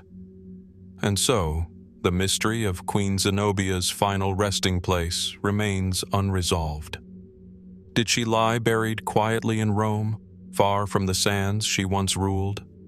Or does her tomb still lie hidden beneath the ruins of Palmyra, waiting for discovery by those who can read the signs of the past? Could it even have been lost completely, erased by the tides of conquest, natural decay, or deliberate concealment? As we stand, in imagination, amidst the columns and ruins of Palmyra, tracing the path of a queen who dared to challenge an empire, we are reminded that history often preserves the extraordinary in story, while hiding the ordinary in silence. Zenobia's life was remarkable, but her death and burial remain a riddle, one that continues to haunt archaeologists, historians, and anyone who seeks to understand the fate of one of antiquity's most formidable women. What secrets might still be buried beneath the sands, waiting to reveal the final chapter of a queen who defied Rome and whose mystery endures to this day? As the echoes of Palmyra fade behind us and the mystery of Zenobia's vanished tomb lingers in memory, our journey through the shadows of history takes us further back into the sands of Egypt, to a city that was once a vibrant hub of power, commerce, and culture, yet now exists only in fragments of text and scattered ruins. This is Avaris, the capital of the Hyksos, a city that rose to prominence in the eastern Nile Delta during the Second Intermediate Period, only to vanish from the historical record, leaving behind tantalizing clues and haunting questions about its fate.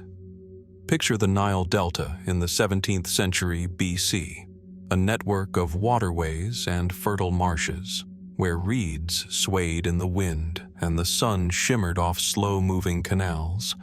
It was a land of abundance, but also of shifting sands and uncertain allegiances. In the midst of this landscape, Avaris emerged, a sprawling city of mud-brick palaces, fortified walls, and bustling marketplaces.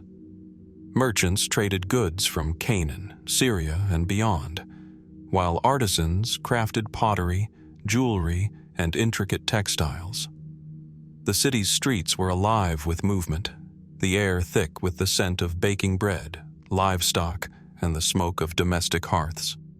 Avaris was both a political center and a cultural crossroads, a place where Egyptian traditions blended with foreign influences, producing a society that was as cosmopolitan as it was enigmatic.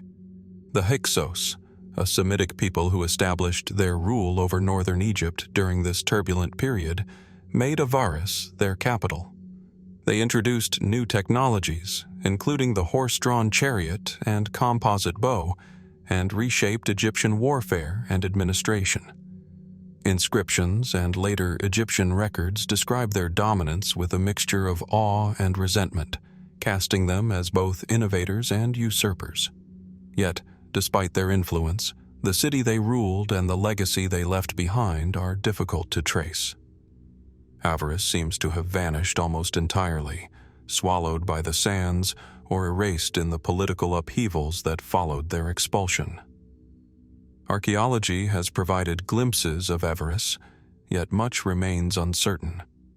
Excavations at Tel el-Daba, long identified as the probable site of the city, reveal layers of habitation. Mud-brick houses, fortified structures, and burial grounds. Artifacts hint at trade networks spanning the eastern Mediterranean and suggest a sophisticated, urbanized society. Still, the full extent of Avaris remains elusive. How large was the city at its peak? What stories of daily life, governance, and cultural exchange have been lost beneath the centuries of sediment and Nile silt? The fragments we uncover raise as many questions as they answer. The disappearance of Avaris is intertwined with the political ambitions of later Egyptian rulers. Ahmose I, founder of the 18th dynasty, famously expelled the Hyksos and claimed victory over the Delta. In doing so, he sought to restore Egyptian sovereignty and erase the memory of foreign domination. Could the deliberate destruction or neglect of Avaris have been part of this effort? Walls dismantled, buildings abandoned, records erased. Was the city's disappearance accelerated by political intent, transforming it from a living metropolis into a ghostly memory? Speculative theories deepen the intrigue. Some scholars suggest that portions of Avaris may have been abandoned gradually, rather than destroyed outright as environmental changes altered the delta's landscape. Shifts in the Nile's course, flooding, or salinization could have made certain districts uninhabitable, prompting a slow migration of the population. Others propose that Hyksos cultural memory persisted in scattered communities, even after the city itself ceased to exist, leaving only material traces that are difficult to associate definitively with Avaris. Could it be that the city lives on, not in its bricks and walls, but in subtle imprints across the delta, waiting to be traced by careful archaeology? The allure of Avaris also lies in its connection to broader historical currents. As a point of contact between Egypt, Canaan, and Mesopotamia, it may have played a role in transmitting technology, ideas, and culture across the ancient Near East. What secrets of diplomacy, commerce, or religious practice have been lost with the city? Could manuscripts, inscriptions, or artifacts have once existed that detailed these connections, only to vanish along with the city itself? The tantalizing possibility that Avaris held knowledge now irretrievably lost adds a layer of intellectual and historical suspense to its story. Even the human element, the lives of the Hyksos rulers, the artisans, merchants, and ordinary citizens, is largely obscured. Texts from later Egyptian historians often portray the Hyksos as outsiders and oppressors, but archaeological evidence suggests a more complex picture. A society that incorporated Egyptian traditions while innovating in architecture, military technology, and urban planning. The erasure of Avaris, then, is not just a physical disappearance, but also a silencing of voices, stories, and perspectives that could illuminate an otherwise shadowed chapter of history. Modern discoveries have added pieces to the puzzle, yet none has fully reconstructed the city. Excavations reveal streets, temples, and cemeteries, but large sections remain unexcavated or lost beneath modern settlements. The interplay of natural forces, human activity, and the passage of time has scattered Avaris across layers of soil, making its complete recovery a daunting challenge. Each artifact, each fragment of pottery, and each architectural remnant offers a glimpse, yet also reinforces the mystery. How much of the city has been irretrievably lost, and what might still lie hidden beneath the delta's shifting terrain? The disappearance of Avaris is emblematic of a broader historical truth.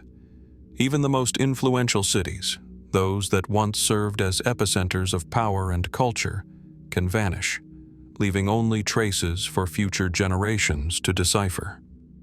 The city's absence challenges our understanding of the Hyksos period, the dynamics of the Nile Delta, and the ways in which memory and material culture interact over centuries.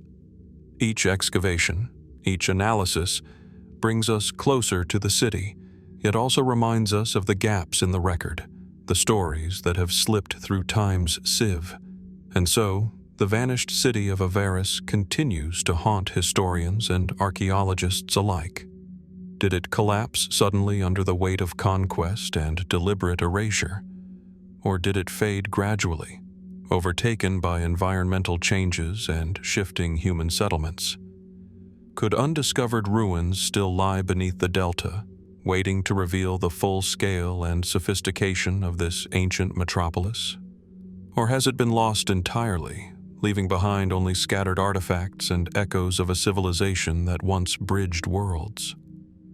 As we stand in imagination among the fertile marshes and winding canals of the Nile Delta, tracing the paths once trodden by traders, soldiers, and rulers, we are left to ponder the fate of Avaris. Its story is not just one of destruction or disappearance. It is a reminder of the fragile, impermanent nature of human achievement. What secrets of the city, what knowledge, what culture, and what lives remain buried beneath the sands? The mystery of Avaris lingers, inviting us to continue searching, to question, and to wonder what has been lost to time, and what might yet be uncovered. As the sands of the Nile recede from our minds and the vanished city of Avaris fades into the mists of history, our journey now turns northwest, across the heart of Europe, to the rolling hills and forests of ancient Gaul. Here, among the tribes of the Arverni and Aedui, a leader rose whose name would echo across millennia: Vercingetorix, the chieftain who united the Gauls against Julius Caesar. Yet while his feats in battle are recorded in vivid detail, the location of his final resting place remains shrouded in mystery, a story of triumph, defeat, and disappearance that continues to haunt historians and archaeologists alike. Picture the landscapes of central Gaul in 52 BC, dense forests where the calls of wild animals echoed between towering oaks, rivers winding through fertile valleys, and hills that offered both refuge and vantage to those who knew their terrain. It was here that Vercingetorix marshaled his forces, forging alliances between fractious tribes to resist the advancing legions of Rome. His strategy was bold, his leadership magnetic. He employed scorched earth tactics, guerrilla warfare, and swift cavalry maneuvers that confounded the disciplined Roman legions. And yet, despite these extraordinary feats, Vercingetorix's final chapter unfolded far from the forests of his homeland. After the decisive siege of Alesia, Vercingetorix surrendered to Caesar, becoming a prisoner and symbol of Rome's ultimate victory over the Gallic tribes. Historical accounts, particularly Caesar's own Commentarii de Bello Gallico, describe the humiliation of his captivity and eventual execution in Rome during Caesar's triumph. He was paraded through the streets, the embodiment of conquered resistance, and then, according to Roman custom, executed as a public spectacle. But while the manner of his death is recorded, the specifics of his burial are not. Where was his body laid to rest? Did it receive a Roman interment, or was it disposed of without ceremony? The absence of a known burial site has prompted centuries of speculation. Some historians suggest that Vercingetorix may have been buried in an unmarked grave within Rome itself, consigned to anonymity as a defeated enemy. Others posit that, given his status and fame even among his captors, he may have been interred with a measure of honor, perhaps within a mausoleum reserved for foreign leaders or those of distinguished courage. Yet no inscription, tomb, or artifact has ever been conclusively linked to him. The silence of the archaeological record transforms what should have been a final, tangible mark of his existence into a haunting void. Fringe theories and local legends add further layers to the mystery. In Gaul itself, tales persist that the Romans allowed his remains to be returned secretly to his homeland, perhaps to prevent unrest among the tribes. Could Vercingetorix lie beneath the rolling fields of Auvergne, hidden beneath layers of earth and centuries of cultivation, in a burial mound that has yet to be identified? Some speculate that early Christian or Roman settlements may have inadvertently obscured his tomb, its memory fading from both oral and written record. Could the tomb have been deliberately destroyed or hidden as a political act, erasing the symbol of resistance to ensure Gaul's submission to Rome? Archaeology offers tantalizing but inconclusive hints. Excavations of Roman-era cemeteries in central Italy and southern Gaul have revealed burials of high-status captives, yet none can be definitively linked to Vercingetorix. A few sites in the Auvergne region have yielded artifacts and monumental structures suggestive of elite burials, but without inscriptions, the association remains speculative. Could there be a mound, hidden beneath a forest or beneath farmland, that holds the remains of the Gallic leader, waiting to be rediscovered? Or has time and human activity erased all traces of him from the earth? The enigma deepens when considering the cultural and symbolic significance of his disappearance. Vercingetorix was not merely a military leader, he was a unifying figure for the Gallic tribes, a symbol of defiance against imperial domination. The absence of a burial site adds a paradoxical immortality to his legacy. While his body may have vanished, his story endures in historical accounts, coins, and oral tradition. Could the deliberate or accidental erasure of his final resting place have amplified his legend, transforming him from mortal adversary into eternal symbol? Some scholars propose alternative possibilities that blur history with imagination. Could Vercingetorix's remains have been transported along trade routes or diplomatic channels, hidden in a tomb that later civilizations failed to recognize? Might he have been interred in a clandestine location chosen by Roman officials who wished to quell Gaulish unrest, leaving the site unmarked and protected by secrecy? Even the suggestion that his bones were scattered or disposed of ceremonially cannot be dismissed, given Roman customs of displaying conquered enemies. Each scenario, though speculative, underscores the enduring uncertainty surrounding his final fate.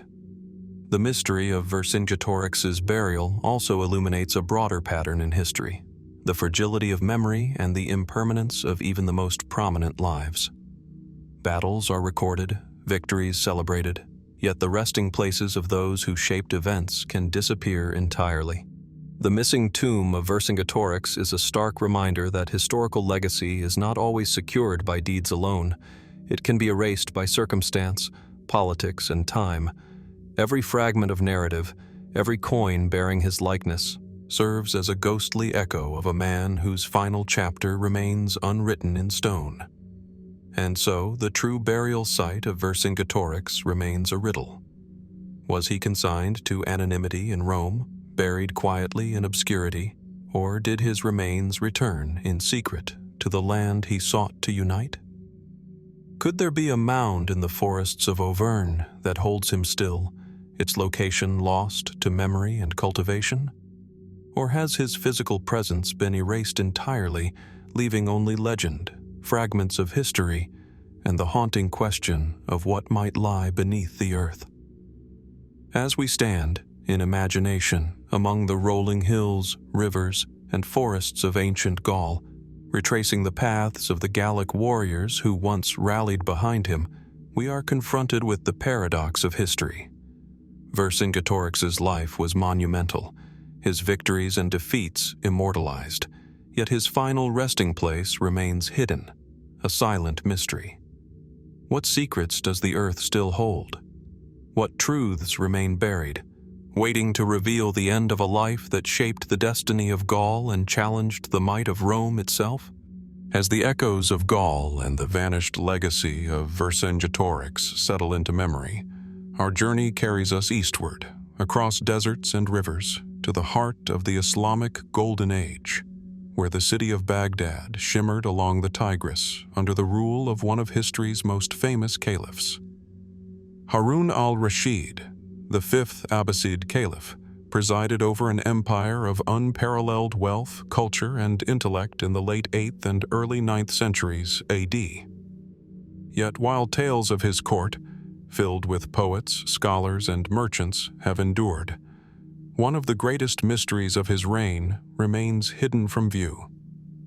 The fate of Harun al-Rashid's personal archives, a collection said to contain the inner workings, secrets, and decisions of a vast empire. Imagine Baghdad at its zenith, a city of gleaming palaces, bustling markets, and winding streets alive with merchants, scribes, and scholars from across the known world.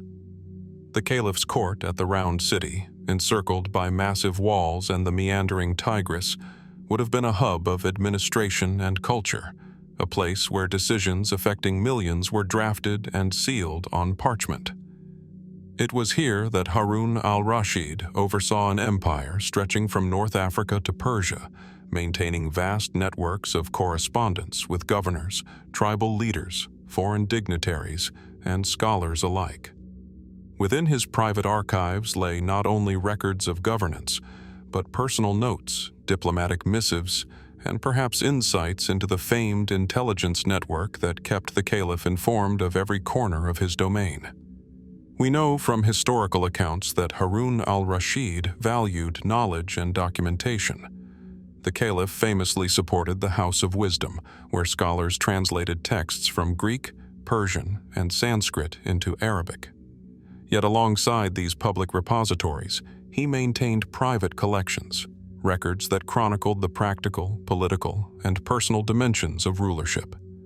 These archives would have included detailed accounts of taxation, appointments, military campaigns, and correspondence with envoys from as far afield as Constantinople, China, and the courts of North Africa. But while we glimpse fragments of his policies through surviving chronicles, the personal archives themselves have vanished, leaving historians to wonder what secrets they contained and why they disappeared. The destruction of Baghdad in 1258 by the Mongols is often cited as a key factor in the loss of Abbasid records, and indeed, much of the city's wealth, libraries, and administrative centers were consumed in fire and chaos. But the fate of Harun al-Rashid's private archives is more enigmatic.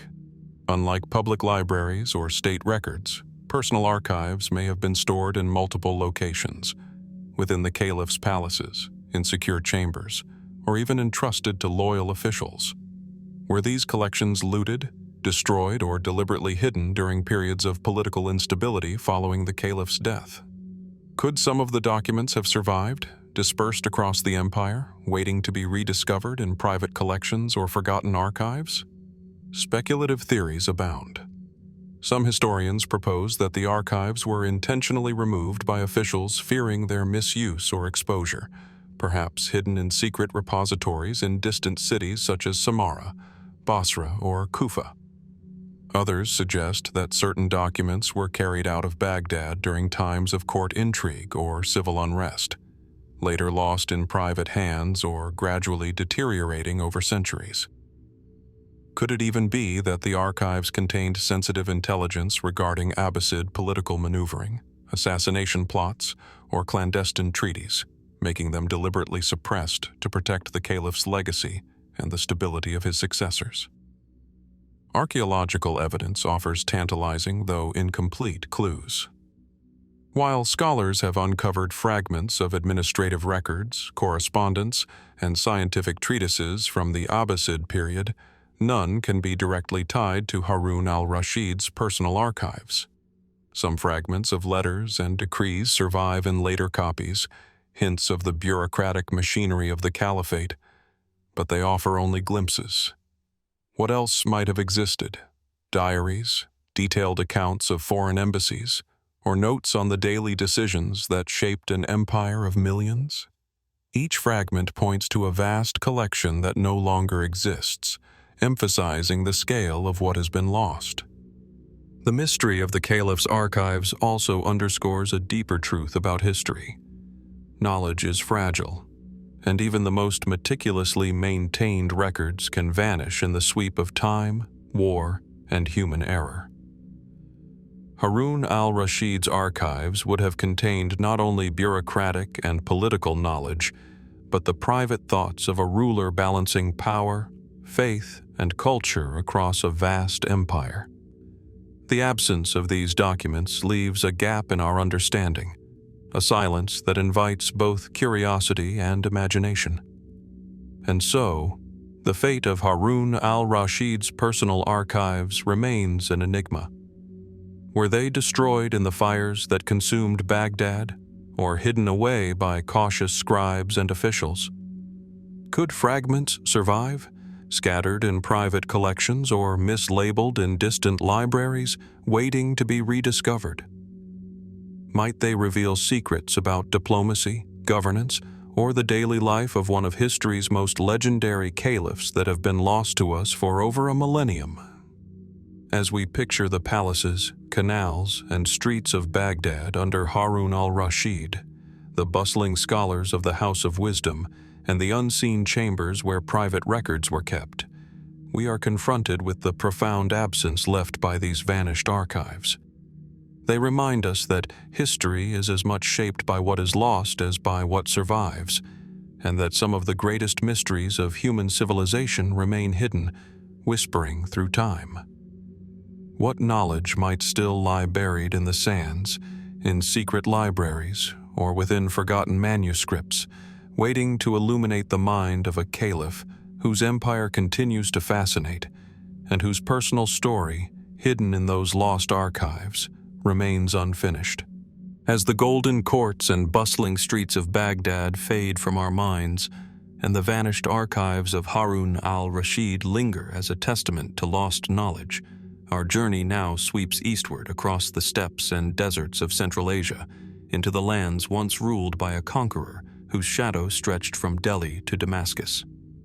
Tamerlane, or Timur, a man both feared and admired, built an empire through fire, steel, and ambition. Yet while his tomb lies in Samarkand and his victories are etched in history, the fate of his bloodline, the line of men and women who might have carried his name and legacy, remains a mystery, shrouded in rumor, speculation, and the passage of centuries. Picture the landscape of Timurid Central Asia, rolling steppes dotted with yurts, rivers threading through sun-baked valleys, and the shimmering domes of Samarkand rising in brilliant blues and golds against a vast sky.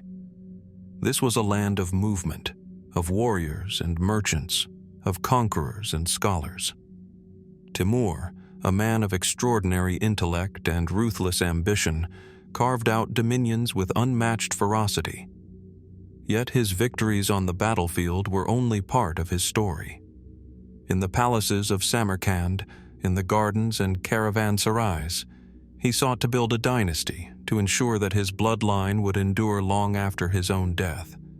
Historical records detail the fates of many of Timur's sons and grandsons. Several ruled portions of the empire after his death in 1405. But internecine conflict, political instability, and the shifting sands of Central Asian power fractured the Timurid lineage. Some descendants governed cities like Herat, Samarkand, or Shiraz, while others faded into obscurity, their names barely remembered beyond local chronicles. Over time, the empire itself fragmented, its territories divided among warring factions, leaving the fate of the bloodline increasingly uncertain. The question that haunts historians is deceptively simple. What became of Timur's descendants? Some lines are well documented for several generations, but after the 16th century, the historical record grows murky. Did branches of the family survive under assumed names, blending into local populations to escape political persecution? Were some descendants deliberately hidden, exiled, or eliminated by rivals who feared the claimant's potential to rally loyalists? Could there even be living descendants today whose connection to Timur has been obscured by time, geography, or secrecy? Speculative theories abound. One suggests that some members of Timur's family fled westward, finding refuge in the Persian provinces or even in the Indian subcontinent, where the Mughal dynasty would later claim descent from both Timur and Genghis Khan. Could it be that the Mughal emperors, whose lineage is celebrated in India, represent only a fraction of the broader Timurid bloodline, while other branches were lost entirely or remain hidden? Other historians propose that rival dynasties and local governors may have actively suppressed or erased records of Timur's descendants to prevent any resurgence of Timurid claims. In this scenario, the disappearance of the bloodline is not merely a matter of chance, but of deliberate historical erasure. Archaeology and surviving documents provide tantalizing but incomplete clues. Timurid tombs, inscriptions, and manuscripts trace some family members, but gaps persist. Some mausoleums in Samarkand and Herat contain graves of princes whose precise genealogical links to Timur are debated. Could there be crypts yet unexcavated, hidden in plain sight, holding the remains of forgotten heirs? Could these forgotten tombs contain not only the remains but the cultural artifacts and manuscripts that preserve traces of the family's story, waiting to be uncovered? The mystery is compounded by the interplay between legend and history. Timur's life is surrounded by myth. Accounts of his campaigns often exaggerate numbers, cruelty, and wealth. Likewise, stories of his descendants are filtered through generations of oral tradition, biased chronicles, and politically motivated histories. Some claim that certain branches of the family intermarried with local elites, disappearing into obscurity, while others may have maintained power in fragmented regions, unrecognized as direct heirs of the conqueror. Could some of these stories be true, hinting at a bloodline that survived in secret, influencing events quietly from the shadows? Environmental and social upheavals further complicate the picture. Central Asia's shifting political landscape, wars, invasions, and migrations over the centuries would have dispersed families, destroyed records, and altered the landscape itself. The cities of Samarkand, Bukhara, and Herat changed hands repeatedly, and with each upheaval, the traces of the Timurid line may have been lost. Could descendants have adopted new identities to survive, hiding their lineage while preserving fragments of Timur's legacy in art, architecture, or scholarly patronage? The disappearance of Timur's bloodline is more than a question of genealogy.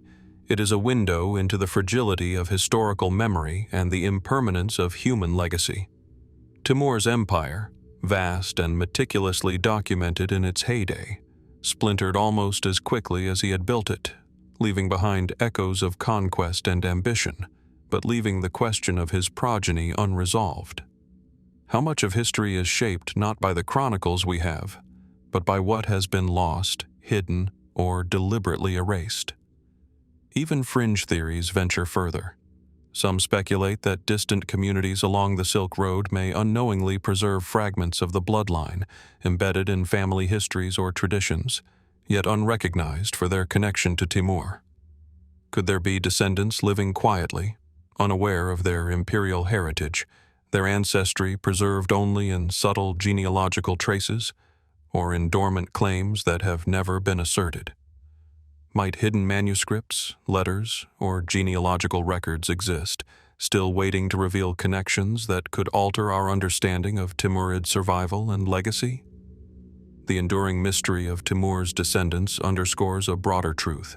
The most formidable empires and legendary figures may leave behind vast material legacies, cities, palaces, manuscripts, and tombs, but the human line, the blood that carried their vision and ambition forward, is far more fragile.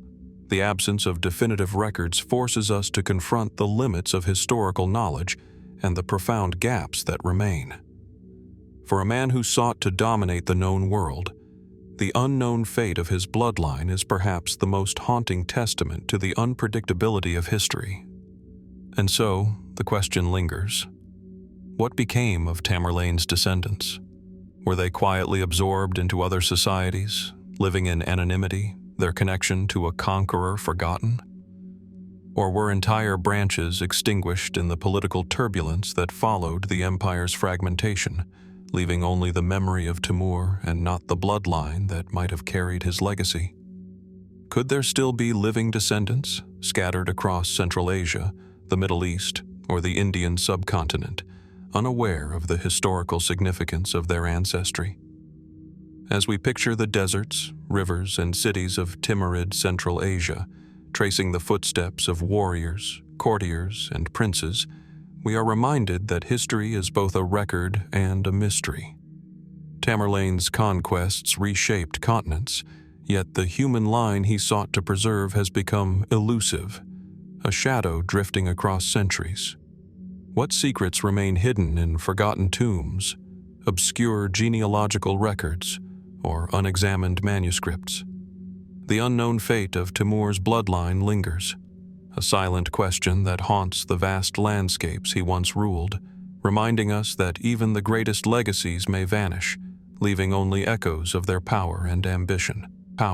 As the vast deserts and cities of Central Asia fade behind us, and the mystery of Timur's elusive bloodline lingers in our minds, our journey turns westward to the sunlit shores of the Aegean Sea, to the city-state that defined classical Greece.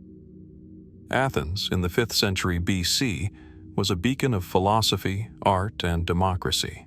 Yet even here, in a society celebrated for its preservation of words and ideas, some treasures of thought have slipped through history's grasp.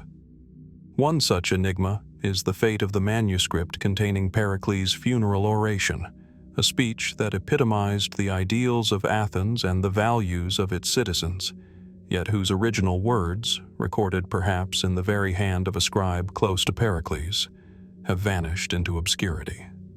Picture the Acropolis rising above Athens, its marble gleaming in the afternoon sun, the Parthenon's columns casting long shadows over the agora, where citizens debated laws, philosophers taught, and statesmen deliberated. It was here, in 431 BC, that Pericles addressed the assembly following the outbreak of the Peloponnesian War, delivering a speech intended to honor those who had fallen and to inspire the living to carry the city's ideals forward.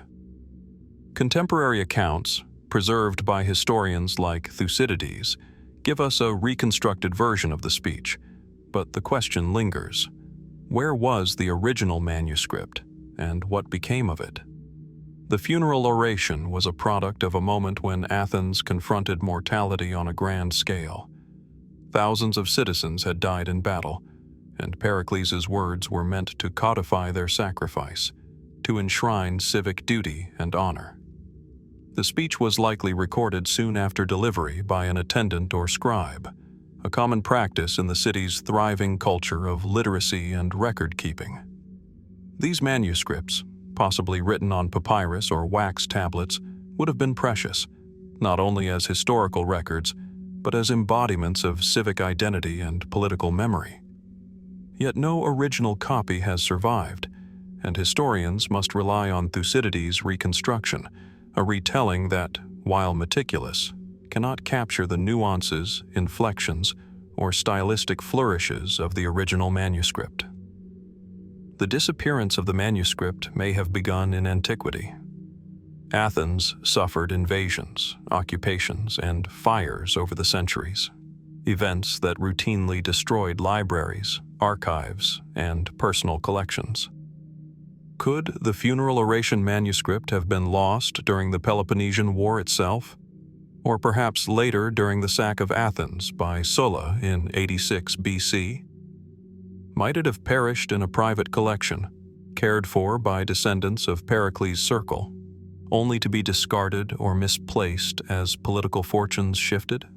Speculative theories deepen the intrigue.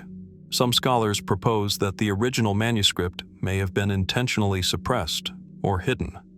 Pericles' speech celebrated democracy and the citizen soldier. In times of tyranny or oligarchic rule, possessing such a manuscript could have been dangerous. Could it have been concealed, passed quietly from hand to hand, surviving in secrecy for decades or even centuries before disappearing entirely? Others suggest that fragments of the manuscript may have been copied into other documents or inscriptions, scattered across private collections and civic records, only to be lost over time or misattributed to other authors. Archaeological evidence provides only tantalizing hints. Fragments of papyrus from classical Athens occasionally surface, bearing inscriptions and official decrees, yet none can be conclusively linked to Pericles' speech. Could a scribe's hand, preserved in a library or private archive, one day reveal an original or near-original copy, reshaping our understanding of this pivotal historical moment? The survival of the manuscript may have been improbable from the start, yet the very possibility stirs imagination. What subtle shifts in meaning or emphasis might we discover should it ever be found? The loss of the funeral oration manuscript is more than a matter of missing text. It is a question about the fragility of memory and the impermanence of even the most revered cultural artifacts. Pericles' speech has influenced political thought for over 2 millennia, yet the absence of the original words creates a paradox. The message endures, yet its precise form, its texture and rhythm, is forever beyond reach. Could the nuances of Pericles' rhetoric, the pauses, the gestures, the carefully chosen diction, have altered our interpretation of Athenian ideals if the original manuscript had survived? Some historians speculate further. Could the manuscript have been taken abroad, perhaps transported during the Hellenistic conquests or later during the Roman occupation of Greece? Might portions of it have been recopied, altered, or miscatalogued in the libraries of Alexandria, Pergamum, or even Constantinople, hidden in plain sight yet unrecognized for its historical importance? Could the physical manuscript have survived wars, fires, and upheavals, only to be lost again due to neglect or misplacement in later centuries? The possibilities, though unverified, suggest a story of survival, displacement, and ultimate disappearance that mirrors the fragile transmission of knowledge across civilizations. The mystery also invites reflection on the nature of history itself.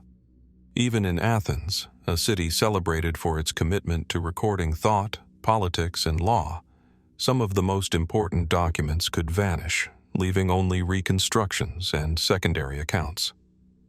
The disappearance of Pericles' manuscript reminds us that history is always incomplete, shaped not only by what survives, but also by what has been lost, hidden, or destroyed. Every surviving text, coin, or inscription is a fragment of a far larger mosaic, and sometimes entire pieces vanish entirely. And so, the fate of Pericles' funeral oration manuscript remains unknown.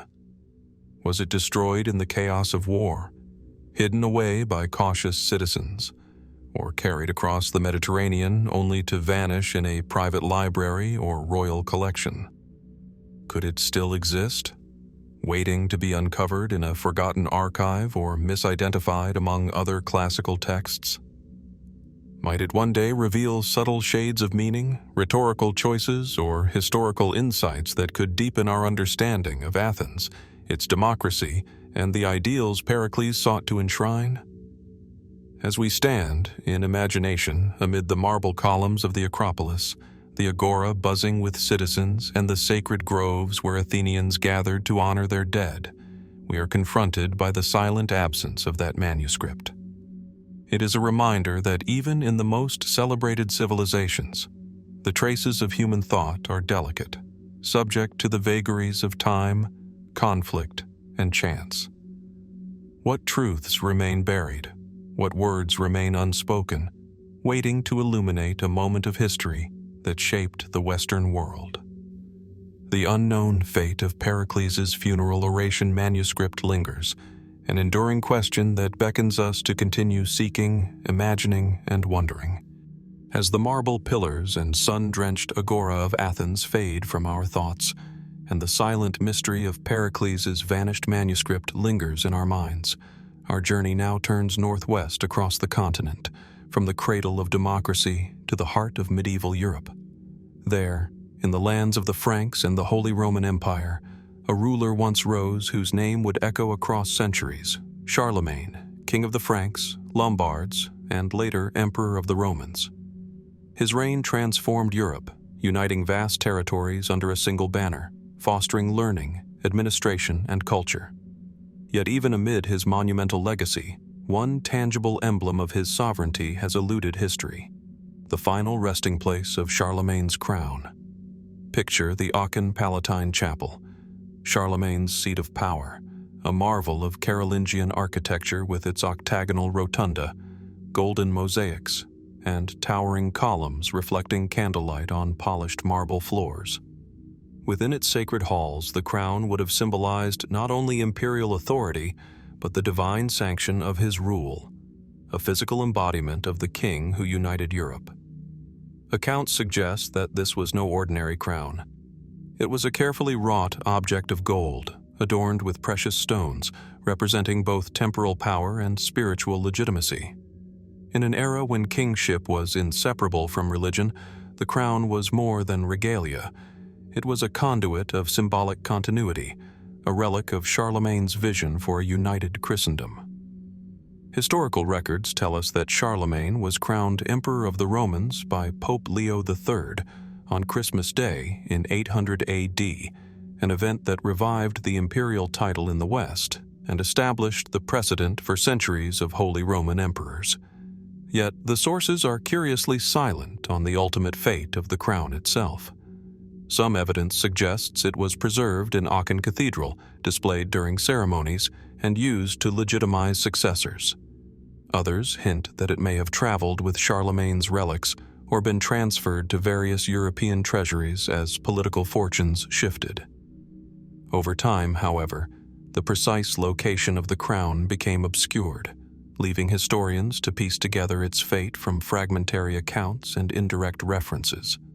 Could the crown have been lost during periods of upheaval?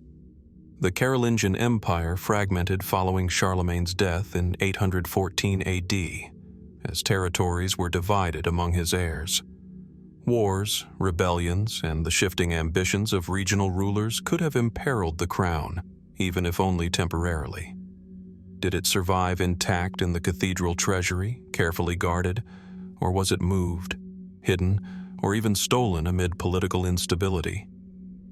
Could it have been melted down, repurposed, or dispersed, its precious metals and stones absorbed into new objects of power, leaving only vague mentions in chronicles? Speculative theories deepen the intrigue.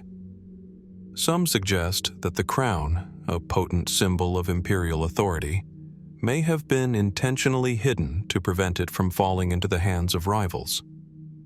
Could it have been concealed in secret vaults beneath Aachen, or transported to remote locations in the Rhine Valley or beyond?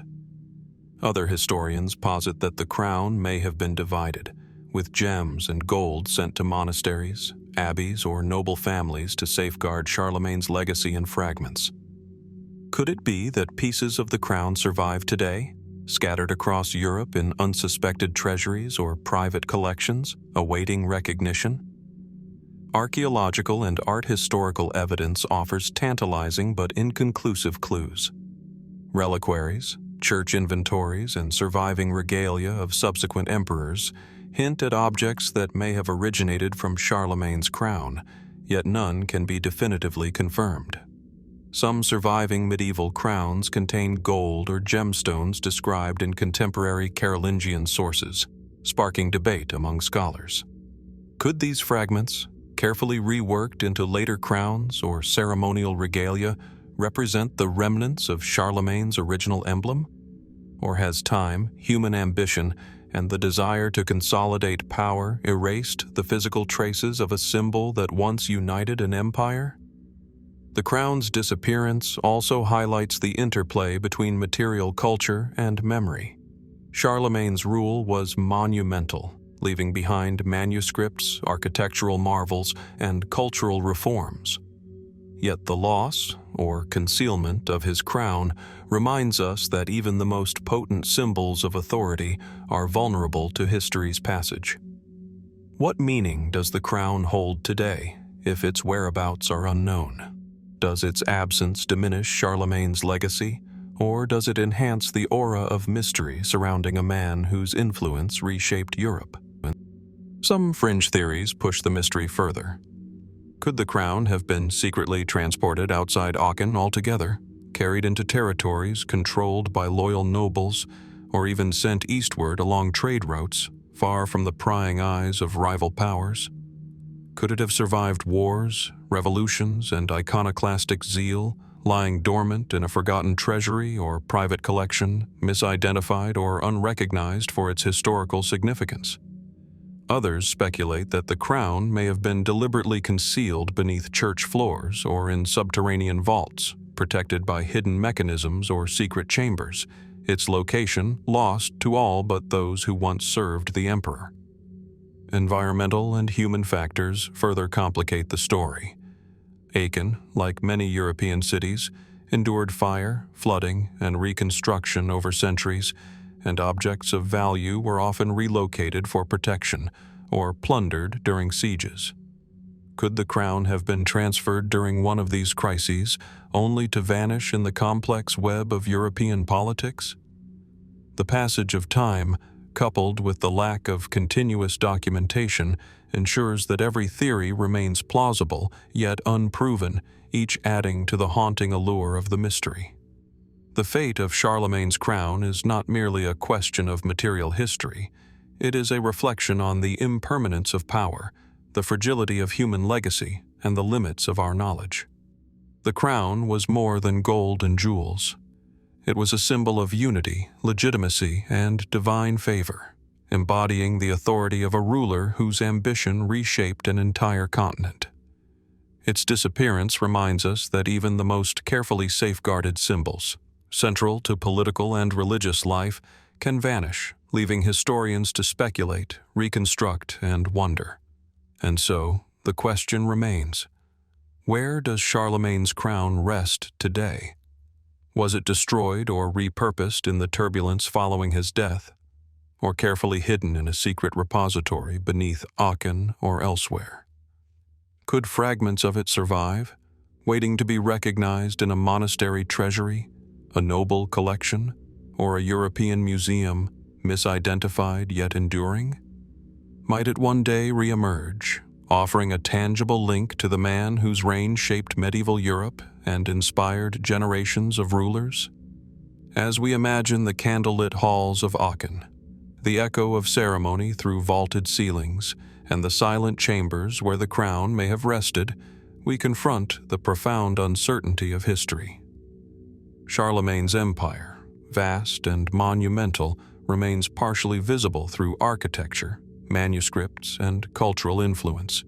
Yet this emblem of his sovereignty, the crown that once symbolized unity, power, and divine favor, has eluded us for over 12 centuries. What secrets remain hidden, and what truths lie waiting to be discovered about a relic that once defined the authority of one of history's greatest rulers? The final resting place of Charlemagne's crown remains a mystery, a tangible void in a landscape otherwise rich with evidence of his reign.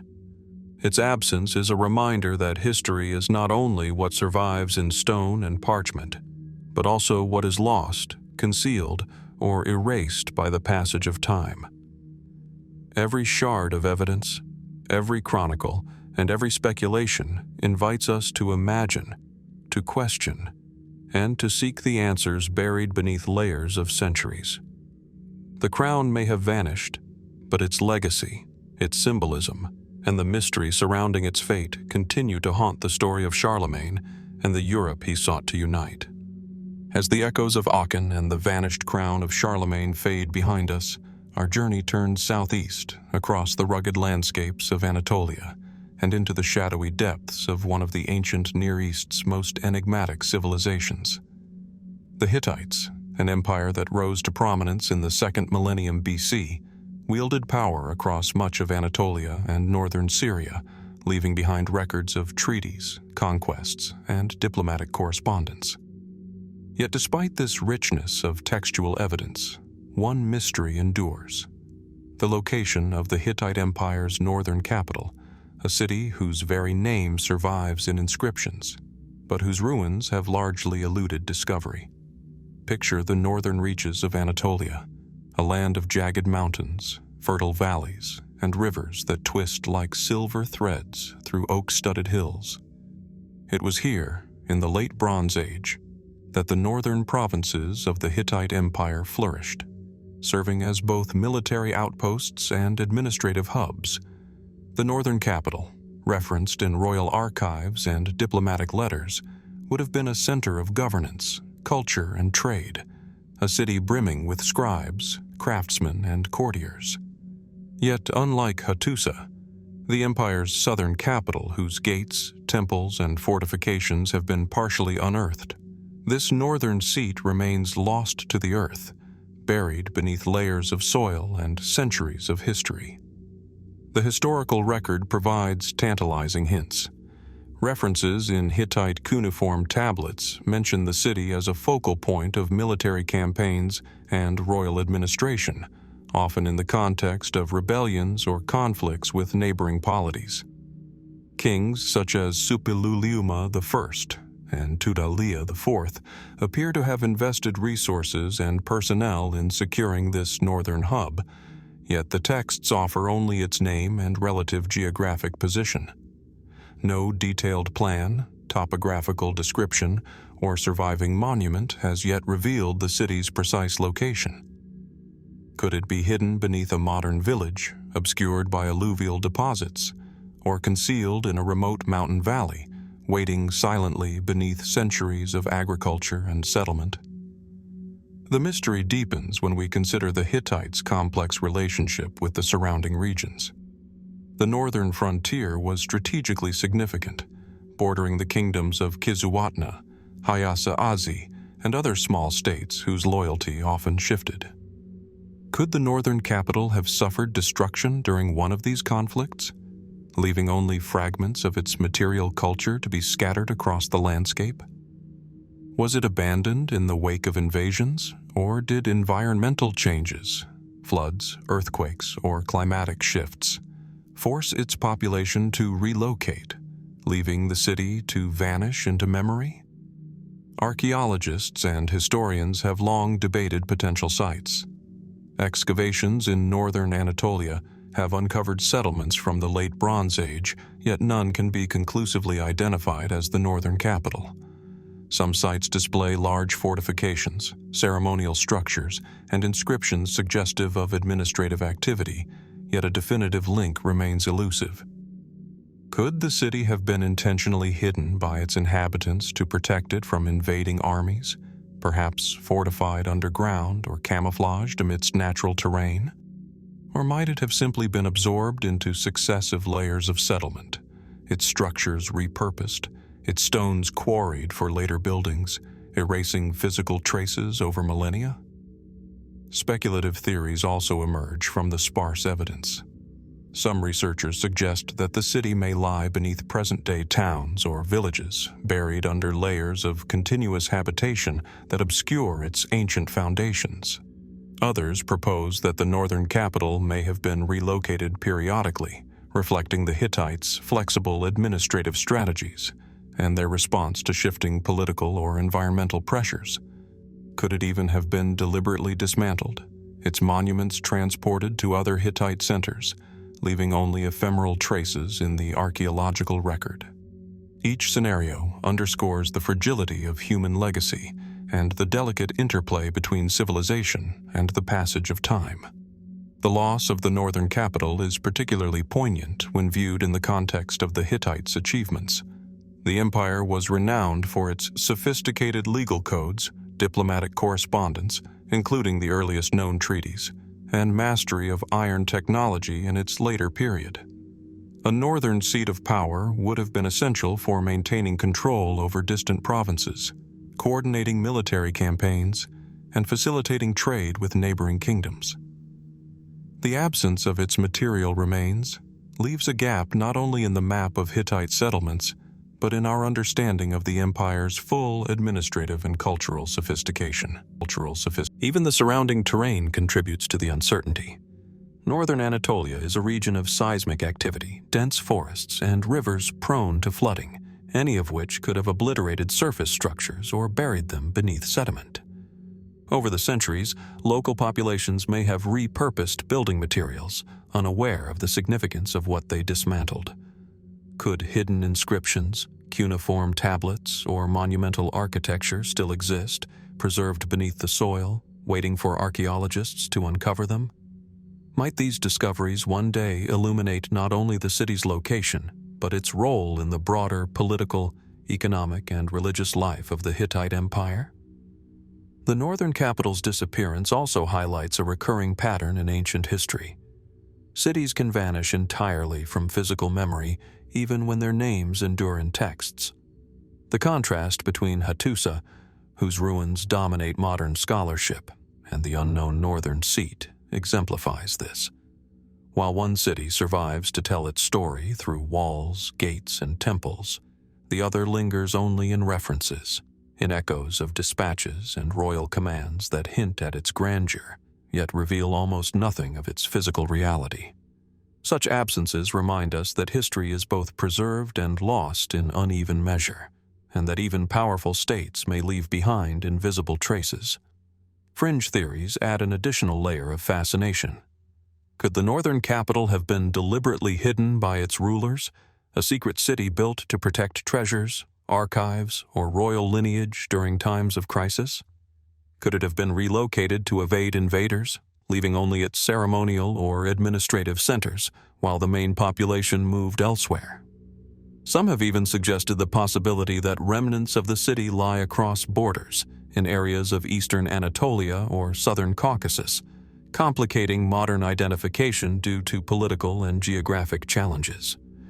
These scenarios, though speculative, underscore the tantalizing nature of the mystery. The search for the lost northern capital is not merely an academic exercise.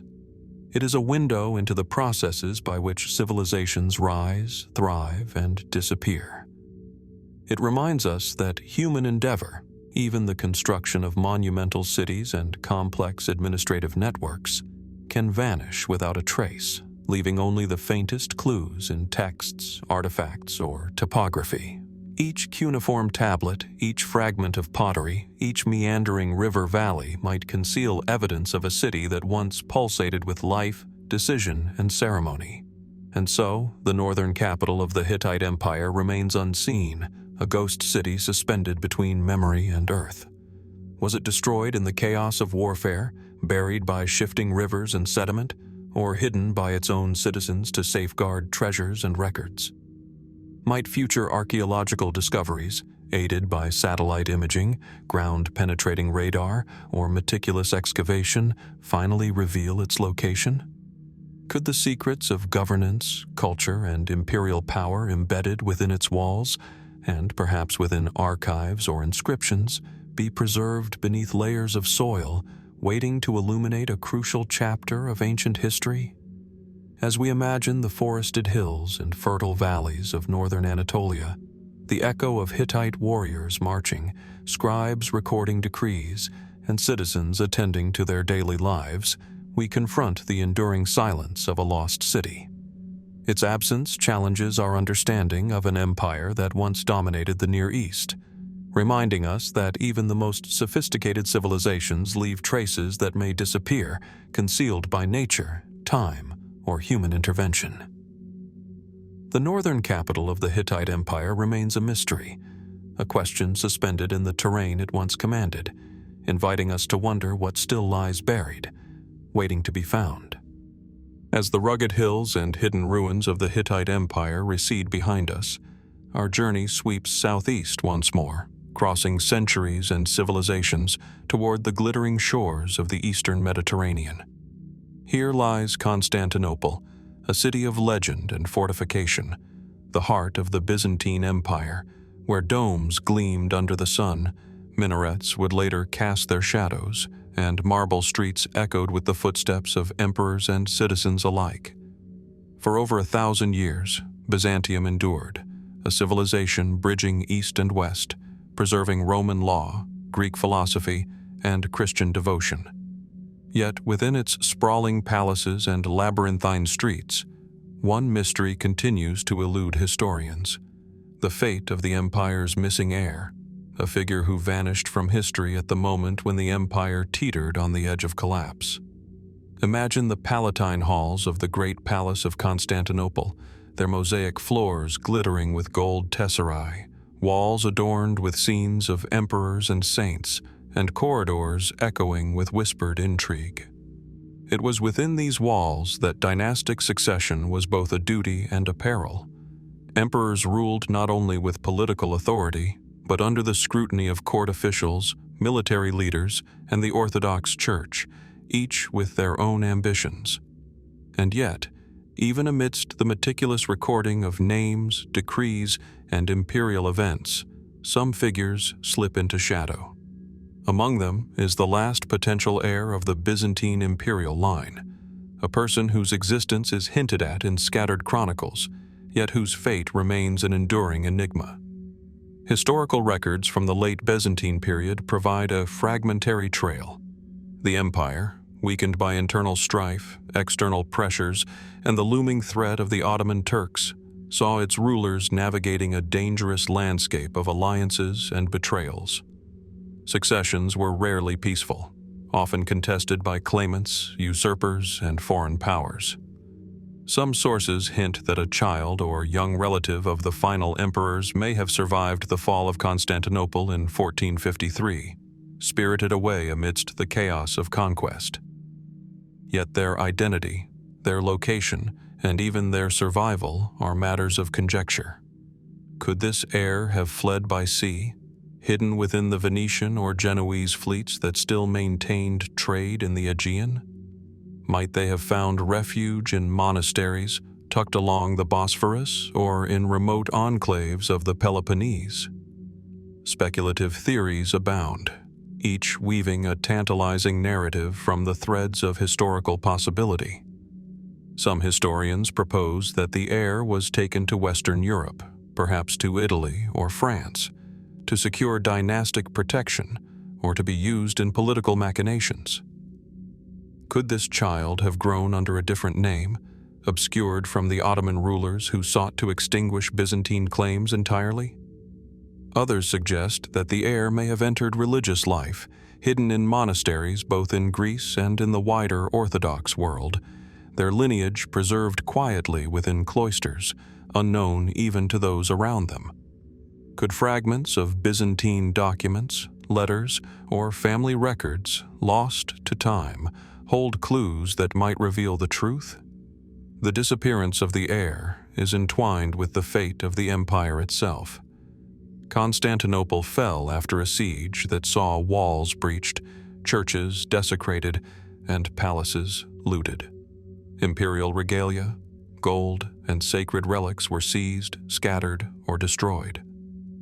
In this chaos, what chance did a surviving heir have? Could they have been taken prisoner, assimilated into Ottoman society, or perhaps even smuggled across the sea, their future veiled in secrecy?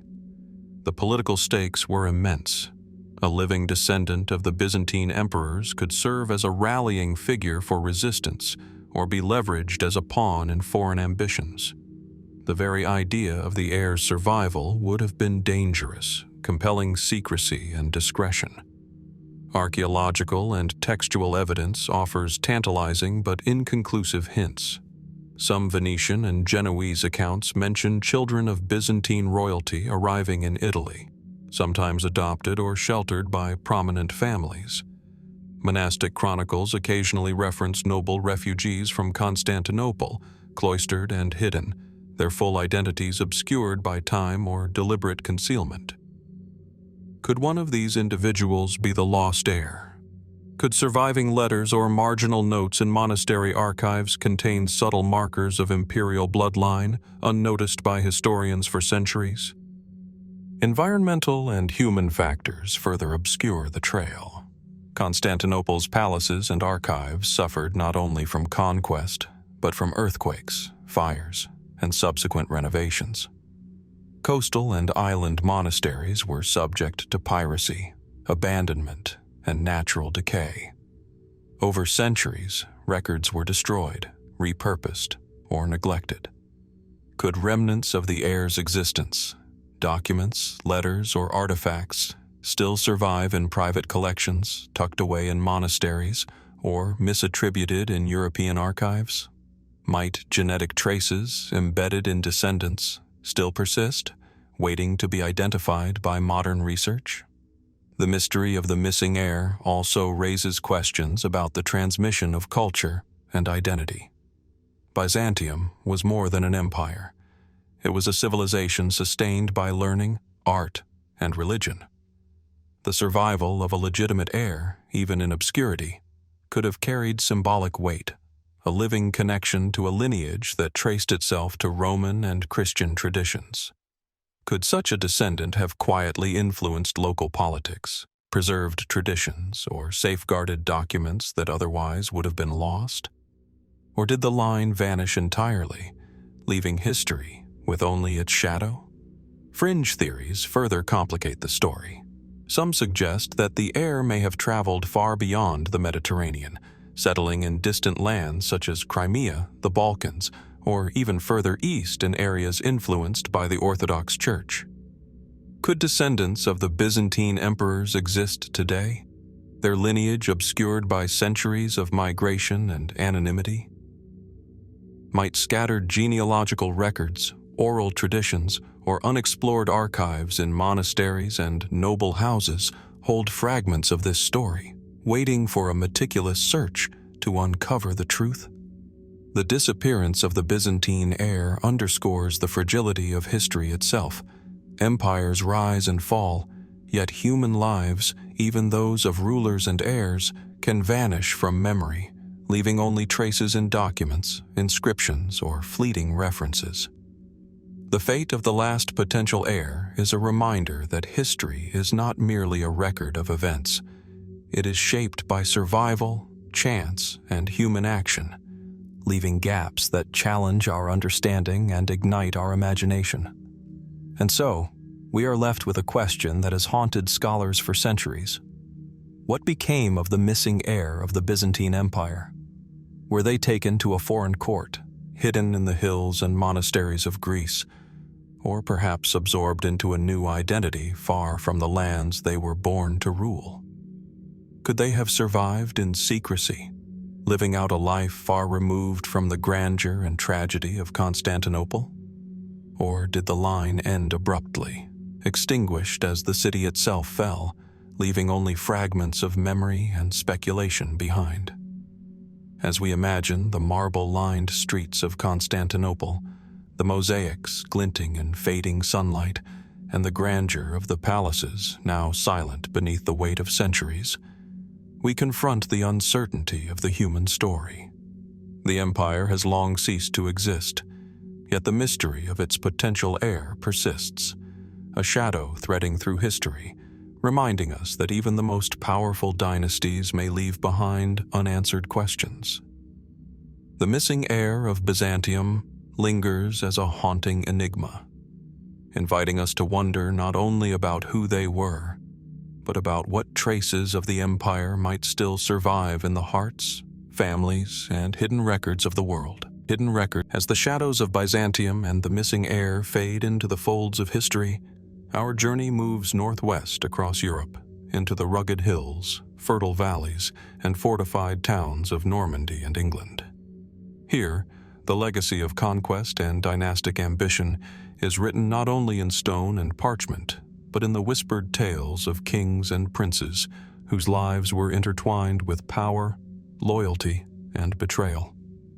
Among these stories lies a haunting mystery: the missing body of William the Conqueror's son, a prince whose life was brief, yet whose death continues to puzzle historians and echo through the corridors of medieval history. Imagine the Abbey of Saint-Étienne in Caen, Normandy, where William the Conqueror himself was laid to rest in a tomb of imposing stone and intricate carvings. Sunlight filters through the high windows, casting long beams across the nave, illuminating the quiet marble floors and solemn effigies of dukes and princes. It is within this sacred space, or perhaps in a nearby chapel, that William's son, his heir apparent, was reportedly interred following his untimely death. Yet the precise resting place, and indeed the very fate of his remains shrouded in uncertainty. Contemporary chroniclers record his death with brevity, often emphasizing political consequences over personal detail, leaving a gap that invites speculation, conjecture, and haunting questions. Historical sources provide a skeleton of events. William the Conqueror, Duke of Normandy and King of England, died in 1087, leaving a realm divided between his surviving sons. Yet prior to his death, one of his sons, Richard, whose exact identity is sometimes conflated with William's other children, died unexpectedly. Chroniclers like Orderic Vitalis and William of Poitiers mention the prince's passing, often framed within the context of succession and dynastic stability, yet they rarely detail funeral arrangements, burial sites, or subsequent disturbances. Could the prince have been buried in Normandy, in England, or transported between realms? And why does no conclusive evidence of his tomb remain today? The mystery is compounded by the turbulence of the era. The late 11th century was a time of political maneuvering, rebellions, and territorial disputes. Normandy and England were linked by conquest, yet divided by loyalties and ambitions. Might the prince's burial have been disrupted in the chaos of regional conflicts? Could his remains have been moved to protect them from political rivals, or perhaps to assert claims over land and inheritance? Alternatively, might the tomb have been desecrated or repurposed in later centuries, leaving no trace of the young prince whose life was entwined with his father's monumental legacy? Speculative theories deepen the intrigue. Some historians suggest that the prince may have been buried hastily in a location chosen for expedience rather than ceremony, perhaps in a small chapel, monastery, or family crypt that was later lost or destroyed. Could subsequent generations, seeking to emphasize the legitimacy of other heirs, have intentionally obscured or relocated the remains? Others propose that political intrigue may have played a role. Did the prince's untimely death spark fears of rebellion, prompting caretakers to conceal his body to prevent symbolic claims by supporters or adversaries? The scant documentary evidence leaves these questions open, and the silence of the sources becomes a puzzle in itself. Archaeological evidence offers tantalizing but inconclusive clues. Tombs from the Norman period survive in abbeys such as Saint-Étienne, yet identification is often uncertain. Effigies and inscriptions that might once have marked the prince's grave have eroded, lost to fire, warfare, or the passage of time. Could fragments of his tomb survive hidden beneath later structures, or repurposed into newer architectural elements? Might skeletal remains uncovered in Norman abbeys one day be linked, through forensic study or DNA, to William the Conqueror's lineage, confirming a story that has been lost for nearly a millennium? Environmental and human factors also cloud the trail. Normandy's abbeys and cemeteries endured fire, flooding, and reconstruction over centuries. Stones were quarried for new buildings. Monastic libraries and archives were burned or neglected. Even the careful record-keeping of medieval chroniclers cannot survive the whims of time. Could the prince's resting place have been erased by these forces, leaving only a shadow in the chronicles and whispered references in local tradition? The physical disappearance mirrors the fragility of memory and the impermanence of even those who were born to inherit great power. The disappearance of the prince's body also invites reflection on medieval notions of death, burial, and political symbolism. Royal and noble burials were not merely acts of piety. They reinforced claims to power, prestige, and legitimacy. A missing or concealed tomb could alter perceptions of succession, dynastic authority, and memory. Could the lack of a known grave for William's son have affected how contemporaries remembered the conqueror's lineage and shaped the political landscape of Normandy and England for generations? Might the absence of the prince's body have been as significant symbolically as his life, creating a silence that history still struggles to fill? Fringe theories and alternative hypotheses further add to the mystique. Some suggest that the prince may have died far from Normandy, perhaps during military campaigns or in exile, and was buried locally under a different identity or in an unmarked grave. Could he have been secreted away by loyal attendants, surviving only in memory or legend before vanishing entirely? Others speculate that later generations, aiming to consolidate dynastic narratives, deliberately obscured the location of his burial to strengthen the authority of surviving heirs. Could this have been an act of political expedience, or perhaps even a protective measure in a volatile era where claims to power were precarious and often lethal? The mystery also raises broader questions about how history preserves, or loses, its most delicate traces. Even among figures of immense political significance, evidence can vanish. Tombs crumble, documents decay, and oral traditions fade. The missing prince exemplifies this impermanence, born into power, yet erased in ways that defy reconstruction. What fragments of memory remain, embedded in chronicles, local lore, or the very soil of Normandy, waiting to reveal a secret lost to centuries? Could forensic archaeology, new technology, or rediscovered archives one day illuminate the final resting place of a prince whose life intersected with one of Europe's most consequential rulers? And so, the missing body of William the Conqueror's son remains one of history's quiet yet haunting enigmas. Was the prince buried hastily or relocated to protect him from political intrigue? Did later generations conceal, forget, or repurpose his tomb to serve dynastic narratives?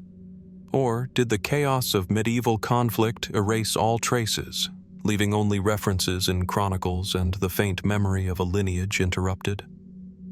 As we imagine the abbeys of Normandy, the marble floors of Saint-Étienne, the quiet cloisters where monks once tended graves, and the rugged hills where Normans marched to defend their lands, we confront a silence that stretches across centuries. The young prince's story is not written in stone, yet it persists in the echoes of history, in questions that defy answers, and in the enduring allure of what remains unseen. The missing body of William the Conqueror's son invites us to reflect on the fragility of legacy, the impermanence of life and memory, and the mysteries that continue to haunt us long after the events themselves have passed. It is a story suspended between history and imagination, where the absence of evidence becomes as compelling as presence, and where the quest for understanding may be as significant as discovery itself. The prince's final resting place may remain hidden, yet the mystery endures, a reminder that even the mightiest empires and the heirs of their power are subject to time's inexorable passage. As the dust settles on the stone halls and cloisters of Normandy, and the mystery of William the Conqueror's son lingers in our minds, our journey stretches across continents and centuries to the Indian subcontinent, where the Mauryan Empire once stretched from the fertile plains of the Ganges to the rugged hills of the Deccan. It is here, in the 3rd century BC, that one of history's most remarkable rulers, Ashoka the Great, rose to power. A king whose legacy would be immortalized not through conquest alone, but through inscriptions etched in stone, communicating moral law, governance, and the vision of a just empire. Yet even in a civilization as meticulous and monumental as Ashoka's, one enigma endures: the vanishing of his earliest edicts, a silent absence that challenges historians and whispers of secrets lost to time. Picture the landscape of northern India, sun-bleached plains stretching toward distant mountains, rivers glinting in the morning light, and forests whose shadows conceal the traces of ancient settlements. Amidst these lands, Ashoka commissioned inscriptions on rocks, pillars, and caves, proclaiming his policies and Buddhist-inspired ideals. These edicts, visible even today in fragments across Bihar, Madhya Pradesh, and beyond, are celebrated for their clarity, moral reasoning, and administrative sophistication. Yet tantalizingly, references in later inscriptions and chronicles hint at earlier proclamations. Edicts whose existence is suggested but whose physical traces have disappeared. What messages might these missing stones have carried? What guidance, decrees, or reflections on his early reign have been lost to centuries of weather, human intervention, and the inexorable march of history? The historical context is crucial to understanding this mystery. Ashoka ascended the Mauryan throne after a series of fratricidal struggles, consolidating a vast empire that had been forged by his grandfather, Chandragupta, and expanded under his father, Bindusara. Early in his reign, he engaged in military campaigns, most notably the Kalinga War, which would later transform him from a conqueror into a ruler devoted to dharma, nonviolence, and moral governance. Scholars have long speculated that the earliest edicts might reflect a transitional phase, a period bridging conquest and remorse, war and moral reform. Could these vanished inscriptions contain the king's first reflections on power, the ethical dilemmas of governance, or strategies for consolidating authority across a newly unified empire? Archaeological investigation provides tantalizing hints, but no certainty. Pillars and rocks bearing Ashokan inscriptions have survived in isolated pockets, but the topography of India, its floods, monsoon rains, and shifting rivers, may have claimed countless other stones. Some may have been repurposed in local construction, carried away as building material for temples or palaces, or broken by natural forces. Could the earliest edicts have been carved in softer stone, more susceptible to erosion, leaving only textual references in later inscriptions? Or might they have been deliberately destroyed or altered, suppressed as the king's ideology evolved and new messages were disseminated to replace older ones? The mystery deepens when one considers the textual evidence. Later edicts make oblique references to proclamations made at the beginning of Ashoka's reign. Certain Buddhist chronicles, compiled centuries later, speak of his moral and administrative reforms, implying that he had communicated guidance in a public, durable form even before the surviving inscriptions. These references raise questions. Were the earliest edicts lost because they were temporary, experimental, or politically inconvenient? Could they have been located in regions that were later abandoned, or in sites now lost beneath urbanization and centuries of agriculture? Speculative theories offer a spectrum of possibilities. Some historians propose that the missing edicts were deliberately hidden or destroyed in the aftermath of political upheaval, perhaps as rival factions sought to erase the memory of early policies or military campaigns that were later regretted. Could the edicts have been located in contested border regions, vulnerable to invasion, looting, or natural disaster. Others suggest that some early proclamations may have been inscribed in perishable materials, wood, clay, or metal, never intended to endure as the stone pillars did, making their disappearance inevitable. Yet even these conjectures cannot account for the tantalizing possibility that some of these lost messages might survive, buried beneath sediment, hidden in cave systems, or concealed by later construction. The vanishing of Ashoka's early edicts is more than a matter of missing artifacts. It is a question about the evolution of thought, governance, and historical memory. Ashoka's surviving inscriptions are remarkable for their moral clarity and concern for human welfare, yet they reflect a mature vision. The missing edicts, by contrast, might have revealed the raw, formative thoughts of a young ruler, his initial approach to war, justice, taxation, or diplomacy. Could they have included reflections on the Kalinga War itself, describing the human cost before remorse transformed his philosophy? Were these early edicts instruments of coercion, guidance, or propaganda, meant to communicate lessons that he himself was still learning? Environmental factors further complicate the trail. India's climate, with its monsoons and floods, can erode inscriptions over decades. Rivers shift, valleys flood, and sediment accumulates, burying once visible markers beneath meters of soil. Could the vanished edicts lie silently in riverbeds or beneath modern cities, waiting for accidental discovery?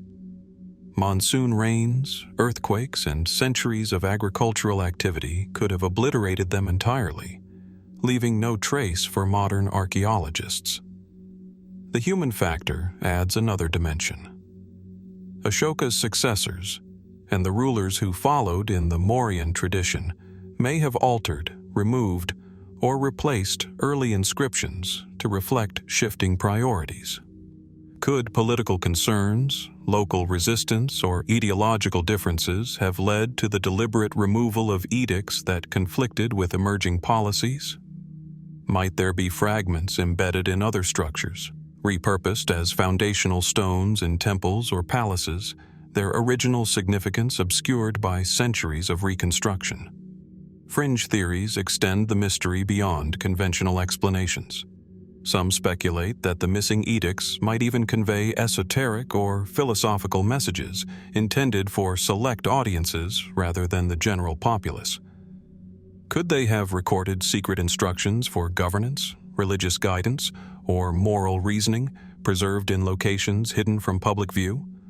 Might some inscriptions have been relocated to distant regions of the empire, Bihar, Odisha, or the Deccan, only to be lost as cities rose and fell or as regimes replaced one another?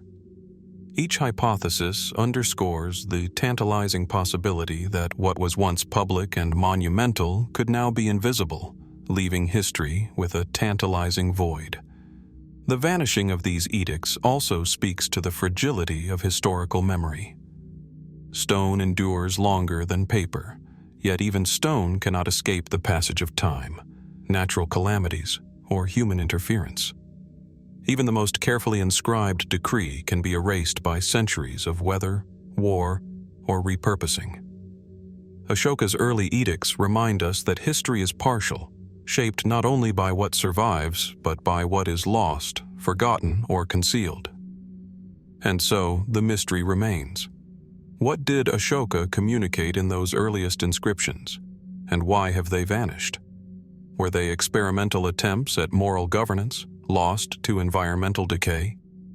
Did political rivals, shifting administrations, or ideological transformations erase them from memory and landscape? Could they still exist, hidden beneath soil, stone, or forgotten architecture, waiting for discovery?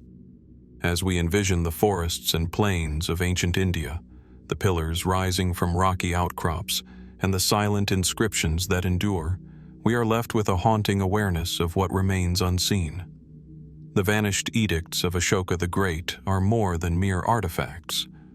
They are a missing chapter in the evolution of an empire, a whisper from a ruler who sought to balance power with morality, conquest with conscience. They remind us that history is always incomplete, that even monumental civilizations can leave secrets buried, and that the pursuit of understanding is a journey that stretches across time, terrain, and imagination. The disappearance of Ashoka's early edicts invites us to contemplate the impermanence of even the most enduring human efforts, and the fragility of memory in the face of centuries. Perhaps, somewhere beneath India's plains, cliffs, or ancient ruins, these early messages await discovery, offering insight into the mind of a ruler who sought to reshape the world. Until then, their absence endures as a silent testament to the mysteries of history, whispering across time and inviting us to wonder what truths may still lie hidden, unseen, yet waiting to be unearthed.